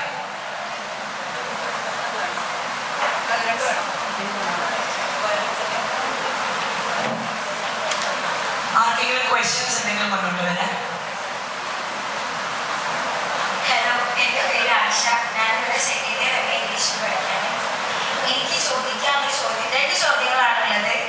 ആദ്യത്തെ ചോദ്യം, ഭാഷാവൈകല്യമുള്ളവർക്ക് മാത്രമാണോ കവിതയെഴുത്ത് പറഞ്ഞിട്ടുള്ളതെന്നാണ്. രണ്ടാമത്തെ ചോദ്യം, ഈ പ്രണയകാവ്യങ്ങൾക്കാണോ അതോ സമകാലീന പ്രസക്തിയുള്ള കാവ്യങ്ങൾക്കാണോ കൂടുതൽ വായനക്കാർ ഏറ്റെടുത്തിട്ടുള്ളത്? ആരുടെ ക്വസ്റ്റ്യൻ? ആരോടാണ് ചോദ്യം? ഇത് നിർത്തിക്കാനുള്ള പരിപാടി ഇല്ലേ? വൈവിധ്യം എന്ന് പറഞ്ഞാൽ എന്താണ് ഉദ്ദേശിച്ചത്? അല്ല, അത് മനസ്സിലായി. ചോദ്യം പറയാം. അതായത് ഈ ബോധപൂർവം വ്യത്യസ്ത ഭാഷകളോ രീതികളോ കൊണ്ടുവരുന്നതല്ല. ഒന്ന്, ഒരു കവിത ഏറ്റവും അടുക്കായി എഴുതാക്കുന്നത്. ഇപ്പം നിങ്ങൾ വായിച്ചതിനോട് എത്രയോ തവണ ഞാൻ എൻ്റെ കവിത വായിച്ചിട്ടുണ്ടാകും. ഈ ഭാഷയിൽ വരുന്ന നൈരന്തര്യം, അതിൽ വരുന്ന ചെടിപ്പ്, ഈ തുടർച്ചയുടെ വിരസതയൊക്കെ അയാളാണ് കൂടുതൽ അനുഭവിക്കുന്നത്. അപ്പൊ അതിന് മാറി പിടിക്കാൻ വേണ്ടിയിട്ട് സ്വാഭാവികമായിട്ട് ശ്രമിക്കും. പിന്നെ വായനക്കാരിൽ നിന്നുണ്ടാകുന്ന റെസ്പോൺസിന്റെ അടിസ്ഥാനത്തിൽ മാറ്റം ഉണ്ടാകും. ഇങ്ങനെയാണ് ഒരു കവി വ്യത്യസ്തമായിട്ട് എഴുതുക എന്ന് പറയുന്നത്. അതങ്ങനെ തന്നെ വേണോ? ഭൂമിയുടെ കവിത വായിച്ചു. ഭൂമിയുടെ കുറച്ച് കഥാകവിതകളൊക്കെ മാറ്റി നിർത്തി കഴിഞ്ഞാൽ എല്ലാ കവിതയും ഒരു സൂഫി പ്രണയത്തിൻ്റെയൊക്കെ ഒരു ഛായ എഴുതുന്ന കവിതയാണ്. ഒരു കവികൾ ഒറ്റ ഭാഷയിൽ തന്നെ എഴുതുന്ന കവികളുണ്ട്, ഇല്ലെന്നല്ല. അതേ സ്ഥാനത്ത് ചില കവിത പഴയകാലത്ത് പല വൃത്തങ്ങളിൽ എഴുതുന്നു, പല രൂപങ്ങൾ പരീക്ഷിക്കുന്നു, അങ്ങനെയുണ്ട്. അപ്പൊ അതിനൊന്നും പ്രത്യേകിച്ച് നിയമമൊന്നുമില്ല. എഴുതണം തോന്നാൻ എഴുതുക, അത്രയേ ഉള്ളൂ. പിന്നെ ചില വിഷയത്തിൽ ചില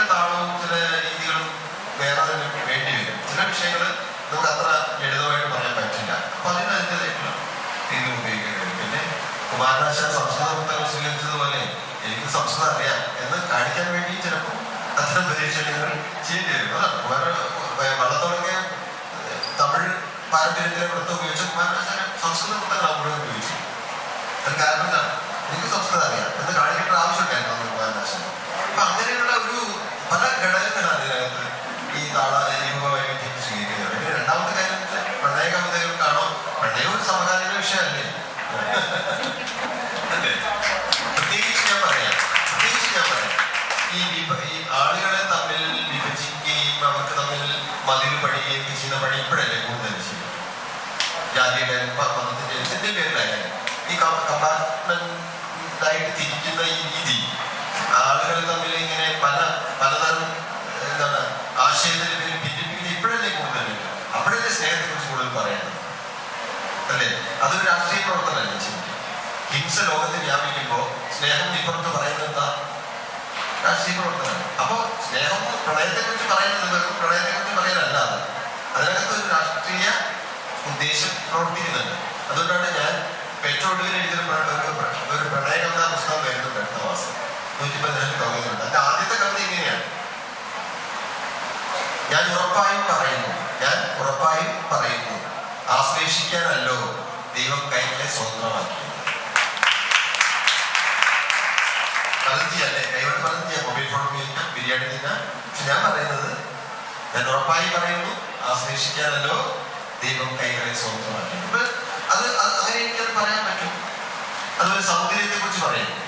എന്താണ് സൗന്ദര്യം? സൗന്ദര്യം എന്ന് പറയുമ്പോൾ മേക്കപ്പ് ഒക്കെ ഓർമ്മയില്ലേ? ബ്യൂട്ടീഷ്യന് ഒക്കെയാണ് ഓർമ്മയില്ല അല്ലേ? സൗന്ദര്യം പറയുമ്പോൾ അത് ഓർമ്മയില്ല. പക്ഷെ നിങ്ങൾ എന്നോട് ചോദിക്കുക എന്താ സൗന്ദര്യം? അഴകിനെ എങ്ങനെ നിർവചിക്കും? ആയുധമേന്തിയ കൈകളേക്കാൾ അഴകുണ്ട് ഹസ്തദാനത്തിനായി കൈകൾ. അപ്പൊ ഇത് നമ്മൾ പറയുമ്പോൾ അതിനകത്ത് പ്രവർത്തിക്കുന്നത് രാഷ്ട്രീയം തന്നെയാണ്. അപ്പൊ പ്രണയത്തെ കുറിച്ചാണ് എഴുതുന്നത്. ഞാൻ പുതിയ കാലത്ത് എത്രയോ പേര് എഴുതുക ഞാൻ. അപ്പൊ അതിനകത്തൊക്കെ വെറുതെ ഒരു വികാരാവസ്ഥയെ ആവിഷ്കരിക്കുന്നതല്ല. അതിനകത്ത് നേരത്തെ കലീഷ് പറഞ്ഞ ഒരു നൈതികമായിട്ടുള്ള ഒരു കവിയുടെ ഒരു ഇച്ഛ കൂടി അതിനകത്ത് പ്രവർത്തിക്കുന്നുണ്ടെന്നാണ് എൻ്റെ ബോധ്യം.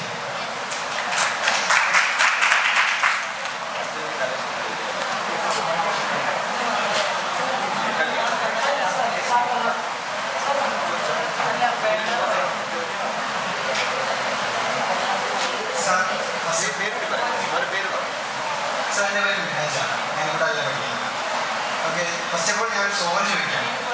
ഞാൻ SNG കോളേജാണ് ചേർന്ന്. ഫസ്റ്റ് ഓഫ് ഓൾ ഞാനൊരു സോറി ചോദിക്കാം. എന്താണെന്ന് വെച്ചാൽ കുറച്ച് ചോദ്യങ്ങൾ എനിക്ക് ചോദിക്കാനുണ്ട്.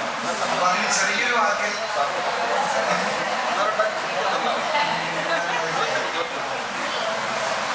എനിക്ക് വിജിലാമേടനോട് ആദ്യം ചോദിക്കാനുള്ളത്, നിഷേധിക്കപ്പെട്ട ഒച്ചകൾ ലിപി നൽകാനാണ് എനിക്ക് കവിത.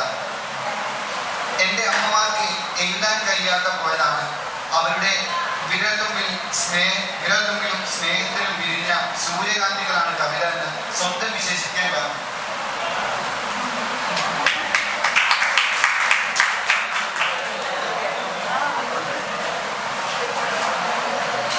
നല്ല ചോദ്യം. എന്താ പേരെന്താ? പിന്നെ അത് നിഷേധിക്കപ്പെട്ട ഒച്ചകൾക്ക് ഈ പകരലാണ് കവിത എന്ന് പറയുമ്പോൾ ഒരു സംഘകാലത്താണ് ദളിത് കവിതകൾ സമൂഹത്തിന്റെ അടിത്തട്ടിലുള്ള ജനവിഭാഗങ്ങളുടെ ആവിഷ്കാരങ്ങൾ കവിതകളായിട്ട് വന്നിട്ടുള്ളത്. സംഘകാലം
വായിച്ചതുപോലെ പുയുവായി ഉറങ്ങി ഞാൻ ഉണർന്നപ്പോൾ പൂമ്പാറ്റയായിരുന്നു, അത്രയും പ്രണയത്താൽ സ്വപ്നത്തിൽ ആരാണെന്നും വായിച്ചത്. ഇതൊക്കെ ഇടാൻ സാറിന് എന്തെങ്കിലും മുമ്പ് പ്രണയ സാഫല്യം അല്ലെങ്കിൽ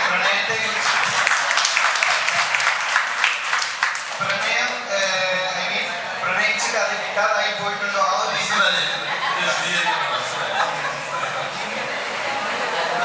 സാധാരണ കവികൾ നമ്മളെ നോക്കാൻ ശ്രമിക്കുകയാണെന്ന് പറയുന്നത് അത് ഈ ടീച്ചേഴ്സാണ് പറയാം. കവിത പറഞ്ഞുകൊണ്ടിരിക്കുമ്പോൾ വിശദീകരിക്കാൻ പറ്റാതെ വരുമ്പോൾ പറയും കവികൾ നമ്മളെ കൊടുക്കാൻ ശ്രമിക്കുകയാണ്. ഇപ്പൊ വായനക്കാരാണ് ഞങ്ങളെ കൊടുക്കാൻ ശ്രമിക്കുന്നത്. ഈ ചോദ്യമൊക്കെ അങ്ങനെയുള്ളതാണ്. ഒരു കാര്യം ഓർക്കുക, ഒരു എക്സ്പീരിയൻസിലൂടെ കടന്നു പോകാത്ത ആൾക്ക് അത് എഴുതാൻ കഴിയില്ല. ഒന്ന്.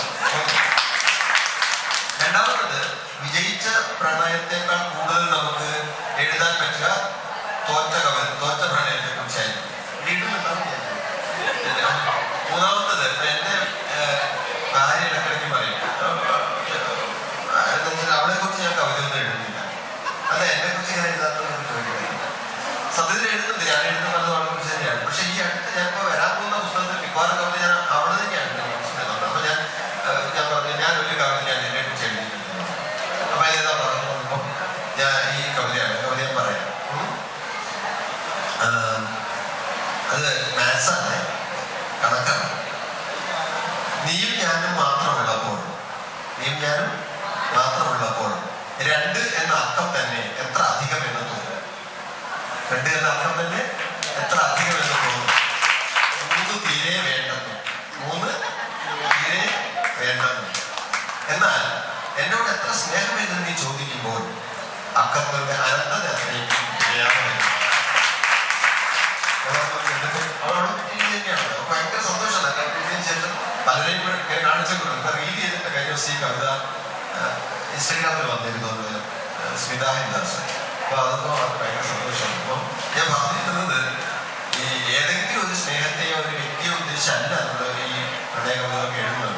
അങ്ങനെ ഉണ്ടാവാം, തീർച്ചയായും ഉണ്ടാവും. പക്ഷെ അതിനപ്പുറം എല്ലാ ജീവജാലങ്ങളോടും പ്രകൃതിയോടും എല്ലാത്തിനോടും അദമ്യമായിട്ട് നമ്മുടെ ഉള്ളിൽ കൊണ്ട് നടക്കുന്നൊരു ഇഷ്ടമുണ്ട്. എനിക്ക് എല്ലാവരോടും ഇഷ്ടമാണ്, അവർ ഏത് ജീവിയോടും ഇഷ്ടമാണ്. മാത്രമല്ല ഇത് മനുഷ്യനെ മാത്രം അനുഭവമല്ല. ഞാൻ അമ്മ പൂച്ച കുട്ടിപ്പൂച്ചയും പോറ്റുന്നതും അത് ഇല്ലാതായി പോയാൽ അതിന്റെ സങ്കടമൊക്കെ നിരീക്ഷിച്ചിട്ട് മനസ്സിലാക്കിയിട്ടുള്ളതാണ്. മരങ്ങൾ നമ്മൾ പ്രണയിക്കുന്നുണ്ടെന്നാണ് പീറ്റർ വാല്യൂ എന്ന് പറയുന്ന ജർമ്മൻ ഫോറസ്റ്ററുടെ ലിബറൽ ലൈഫോർട്രീസ് എന്നുള്ളത് പറയാം. മരങ്ങൾക്ക് നമ്മൾ പ്രണയമാണ്. അപ്പൊ അത് സ്നേഹം എന്ന് പറയുന്നത് മനുഷ്യന്റെ മാത്രം ഒരു സാധനമൊന്നും അല്ല. പക്ഷെ അത് ഒരു അടിസ്ഥാന വികാരമാണ്, എല്ലാത്തിനും അടിസ്ഥാനമായിട്ടുള്ള വികാരമാണെന്നുള്ളത് എനിക്കറിയാം. അതുകൊണ്ടാണ് അത്തരം കവിതകളൊക്കെ ഉണ്ടാവുന്നത് എനിക്ക് തോന്നുന്നു. സാറ് ടൈമില്ലാതെ എന്നാലും ഈ ചിറകുകളെ കുറിച്ച് അതിനെ കുറിച്ചൊക്കെ സാറിന് പറയുന്നുണ്ട്. സംബന്ധിച്ചാൽ എൻ്റെ ഒരു ചിറകുകൾ എല്ലാവർക്കും ഉണ്ടെന്നാണ്. കാരണം വെച്ചാൽ മലാല യൂസഫ് സാഹിബിന്റെ ഒരു സ്പീച്ചിൽ അവർ പറയുന്നത് എൻ്റെ ചിറകുകൾ കെട്ടിടാത്തത് കൊണ്ടാണ് ഞാൻ പറക്കാൻ സാധിച്ചതെന്നൊരു മീറ്റിംഗിൽ എൻ്റെ ഉമ്മമാർ പാരൻസ് എൻ്റെ ചിറകുകൾ കെട്ടിടാത്തത് കൊണ്ടാണ് ഞാൻ ഇത്രയും ദൂരം പറക്കാൻ സാധിച്ചതെന്നൊരു മീറ്റിംഗിൽ ഒരു ഇതിൽ അദ്ദേഹം പറയുന്നുണ്ട്. അപ്പോൾ അതിനെക്കുറിച്ച് അതായത് പല രൂപങ്ങൾ കവികൾ ഉപയോഗിക്കും.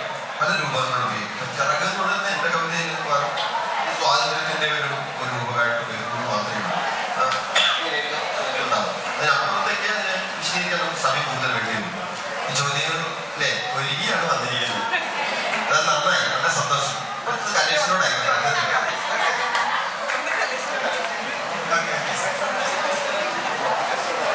സാറേ ഇപ്പൊ സാറാണോ പറയാൻ മറന്നായി. സംബന്ധിച്ചാല് സാറ് പറയാണ്ടായി ഈ പണ്ടത്തെ കവിതകൾ, പണ്ടയിലെ കവിതകളൊന്നും ഇപ്പോ ആ ഒരു രീതിയിൽ എഴുതുന്നില്ല. അപ്പോ പണ്ട് എഴുതിയൊരു കവിത എനിക്കൊന്നും ഒരു 8-9 വർഷമായി മുരുകൻ കാട്ടാക്കാടന്റെ നെല്ലിക്ക എന്നൊരു കവിത. ആ ഒരു കവിത എത്രയോ കാലം ഞാൻ കേൾക്കുന്നു. പക്ഷെങ്കിൽ അതിന്റെ ഉള്ളടക്കങ്ങളും എല്ലാം നമ്മള് എന്താ പറയാ ചില സ്കൂളിലൊക്കെ കവിതകളൊക്കെ മിസ്സുമാർ ടീച്ചേഴ്സിനെ ഞങ്ങൾക്ക് അർത്ഥം പറഞ്ഞു. പക്ഷെ ആ ഒരു കവിത നമുക്ക് ആ ഒരു പറയാതെ തന്നെ അതിന്റെ എന്താ പറയുക ഈണങ്ങൾ നമുക്ക് മനസ്സിലാവും. നന്മകൾക്ക് നിറം കിട്ടുന്ന കാലവനുണ്ടി, തിന്മകൾക്ക് നിറച്ചു വന്ന ചന്തവനുണ്ടി എന്ന് പറയുന്നത് ആ ഒരു കവിതയൊക്കെ ഇപ്പോഴത്തെ കാലത്ത് നല്ല രീതിയിൽ എന്താ പറയുക ഇൻവോൾവ് ആയിട്ടുള്ളതാണ്. അതുപോലെ തന്നെ അങ്ങനത്തെ ഒരു കവിത ഈ ഒരു കാലത്ത് ഇറങ്ങുന്നുണ്ടോ അല്ലെങ്കിൽ ആരെങ്കിലും എഴുതുന്നുണ്ടോ എന്നൊരു ഞാൻ ഇപ്പോൾ കവിതകൾ വായിച്ചിട്ട് എത്ര വയസ്സായി? പലതരം കവിതകളുണ്ട്. ഈ പറഞ്ഞ പോലെ ഇന്ന് ഈ മസൂദ് സാറിന്റെ കവിതകൾ വളരെ വായിക്കപ്പെട്ട സമയത്ത് അതിനൊരു സംഗീതത്തിന്റെ സാധ്യതകളിലൂടെ പിന്തുണയുണ്ട് ഇത്തരം കവിതകൾ. അത് വലിയൊരു സംഗീതം എന്ന് പറയാൻ നമുക്കറിയാമല്ലോ. നമ്മളിപ്പം വിഷമിച്ചിരിക്കുകയാണെങ്കിൽ നമ്മളൊരു സംഗീതം കേട്ട് കഴിഞ്ഞാൽ വിഷമം, സങ്കട പാട്ട് കേട്ട് കഴിഞ്ഞാൽ നമ്മുടെ സങ്കടം ഇരട്ടിക്കും. അത് അങ്ങനെയൊരു സംഗീതത്തിന്റെ സ്വാധീനം കൂടെ ഒരു പിന്തുണ കൂടെ ഉള്ളതുകൊണ്ടാണ് അത്തരം കവിതകൾക്ക് കൂടുതൽ കേൾവിക്കാരും ഒക്കെ ഉണ്ടാകുന്നതാണ് ഞാൻ കരുതുന്നത്. ഇപ്പം നമ്മൾ യൂട്യൂബ് എടുത്ത് നോക്കുകയാണെങ്കിൽ വൈലോപ്പള്ളിയുടെ കവിതയെക്കാളും കൂടുതൽ കേൾവിക്കാനുള്ള മുരുകൻകാട്ടാക്കടയുടെ കവിതകൾ കാണും. പക്ഷെ പോയട്രി എന്ന നിലയ്ക്ക് എൻ്റെ ഒരു ബോധ്യം വൈലോപ്പള്ളിയുടെ കവിതയാണ് കാലത്തെ കടന്നു നിൽക്കുന്നത്. കനിവരുന്ന പോലത്തെ കവിതയും അതിൽ കൂടുതൽ റീച്ചുള്ള മുരുകൻകാട്ടാക്കടയുടെ ഒരു കവിതയും എടുത്തു നോക്കിയാൽ പോയട്രി എന്ന നിലയിൽ മുന്നോട്ട് വരുന്നത്, പുതിയ ദർശനങ്ങൾ മുന്നോട്ട് നയിക്കുന്നത്, നമ്മുടെ സമൂഹത്തെ മുന്നോട്ട് ചലിപ്പിക്കുന്നത് വൈലോപ്പള്ളിയുടെ കവിതയാണെന്നാണ് എൻ്റെ ഒരു കവിതാ വായനക്കാരൻ എന്നുള്ള നിലയ്ക്കുള്ള എൻ്റെ ഒരു തോന്നൽ. കൂടുതൽ കവിതകളിലേക്ക് മുരുകൻകാട്ടാക്കടയുടെ കവിതയിൽ ഒതുങ്ങാതെ കൂടുതൽ കവിതകളിലേക്ക് നമ്മൾ കടന്നു ചെല്ലുക എന്ന് മാത്രമാണ് എനിക്കത് പറയാനുള്ളത്. കവിത മോശമാണെന്നല്ല ഞാൻ പറഞ്ഞത്. അതെ അതെ അതെ. അതേ പരിഷ്കൃത സമൂഹത്തിലേക്ക് വരണം എന്ന് പറയുന്നത്, അന്ധവിശ്വാസങ്ങളൊക്കെ അകറ്റണം എന്ന് പറയുന്നത് ഈ സർപ്പക്കാട് എന്ന കവിതയിൽ അങ്ങനെ ഒരു ആഹ്വാനമുണ്ട്. അതാണ് അത്തരം ആഹ്വാനങ്ങളൊന്നും മുരുകൻകാട്ടാക്കടയുടെ കവിതയിൽ നമുക്ക് കാണാൻ പറ്റില്ല. അത് കുറച്ചുകൂടി എന്താണ് സ്ഥൂലമാണ്. അതിന്റെ സാഹിത്യമൂല്യത്തെ കുറിച്ച് എനിക്കെപ്പോഴും സംശയമുള്ള ഒരു കാര്യമാണ് മുരുകൻകാട്ടാക്കടയുടെ കവിത. അത് ജനകീയമാണ് എങ്കിൽ തന്നെ അതിന്റെ സാഹിത്യമൂല്യം സംശയമുണ്ട്.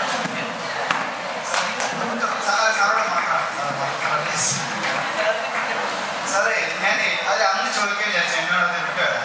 സംഭവം വെച്ചാൽ സാറൊരു ELF-ന്റെ കോഴിക്കോട് നടന്ന ELF പരിപാടി സാറ് പറയുണ്ടായി. ഈ പണ്ടത്തെ മുറികളെ കുറിച്ച് സാറ് പറയില്ല. നമ്മളിപ്പോ ഈ അബ്ദുൽ കലാമിനെ കുറിച്ച് പറയുകയാണെങ്കിൽ നമ്മൾ ടീച്ചേഴ്സൊക്കെ നമ്മൾ പറഞ്ഞിരുന്നതാണ് പണ്ടത്തെ സ്ട്രീറ്റ് ലൈഫിന്റെ അടിയിൽ പോയിട്ട് പഠിച്ച ടീമാണ്. പക്ഷേ സാർ അവിടെ പറഞ്ഞതെന്ന് വെച്ചാൽ ഞാൻ പണ്ടത്തെ ത്യാഗങ്ങളെ കുറിച്ച് പറയാൻ ആഗ്രഹിക്കുന്നില്ല, അല്ലെങ്കിൽ ഇഷ്ടപ്പെടുന്നില്ല സാറ് ഒരു വേദിയിൽ പറഞ്ഞു തന്നെയാണ്.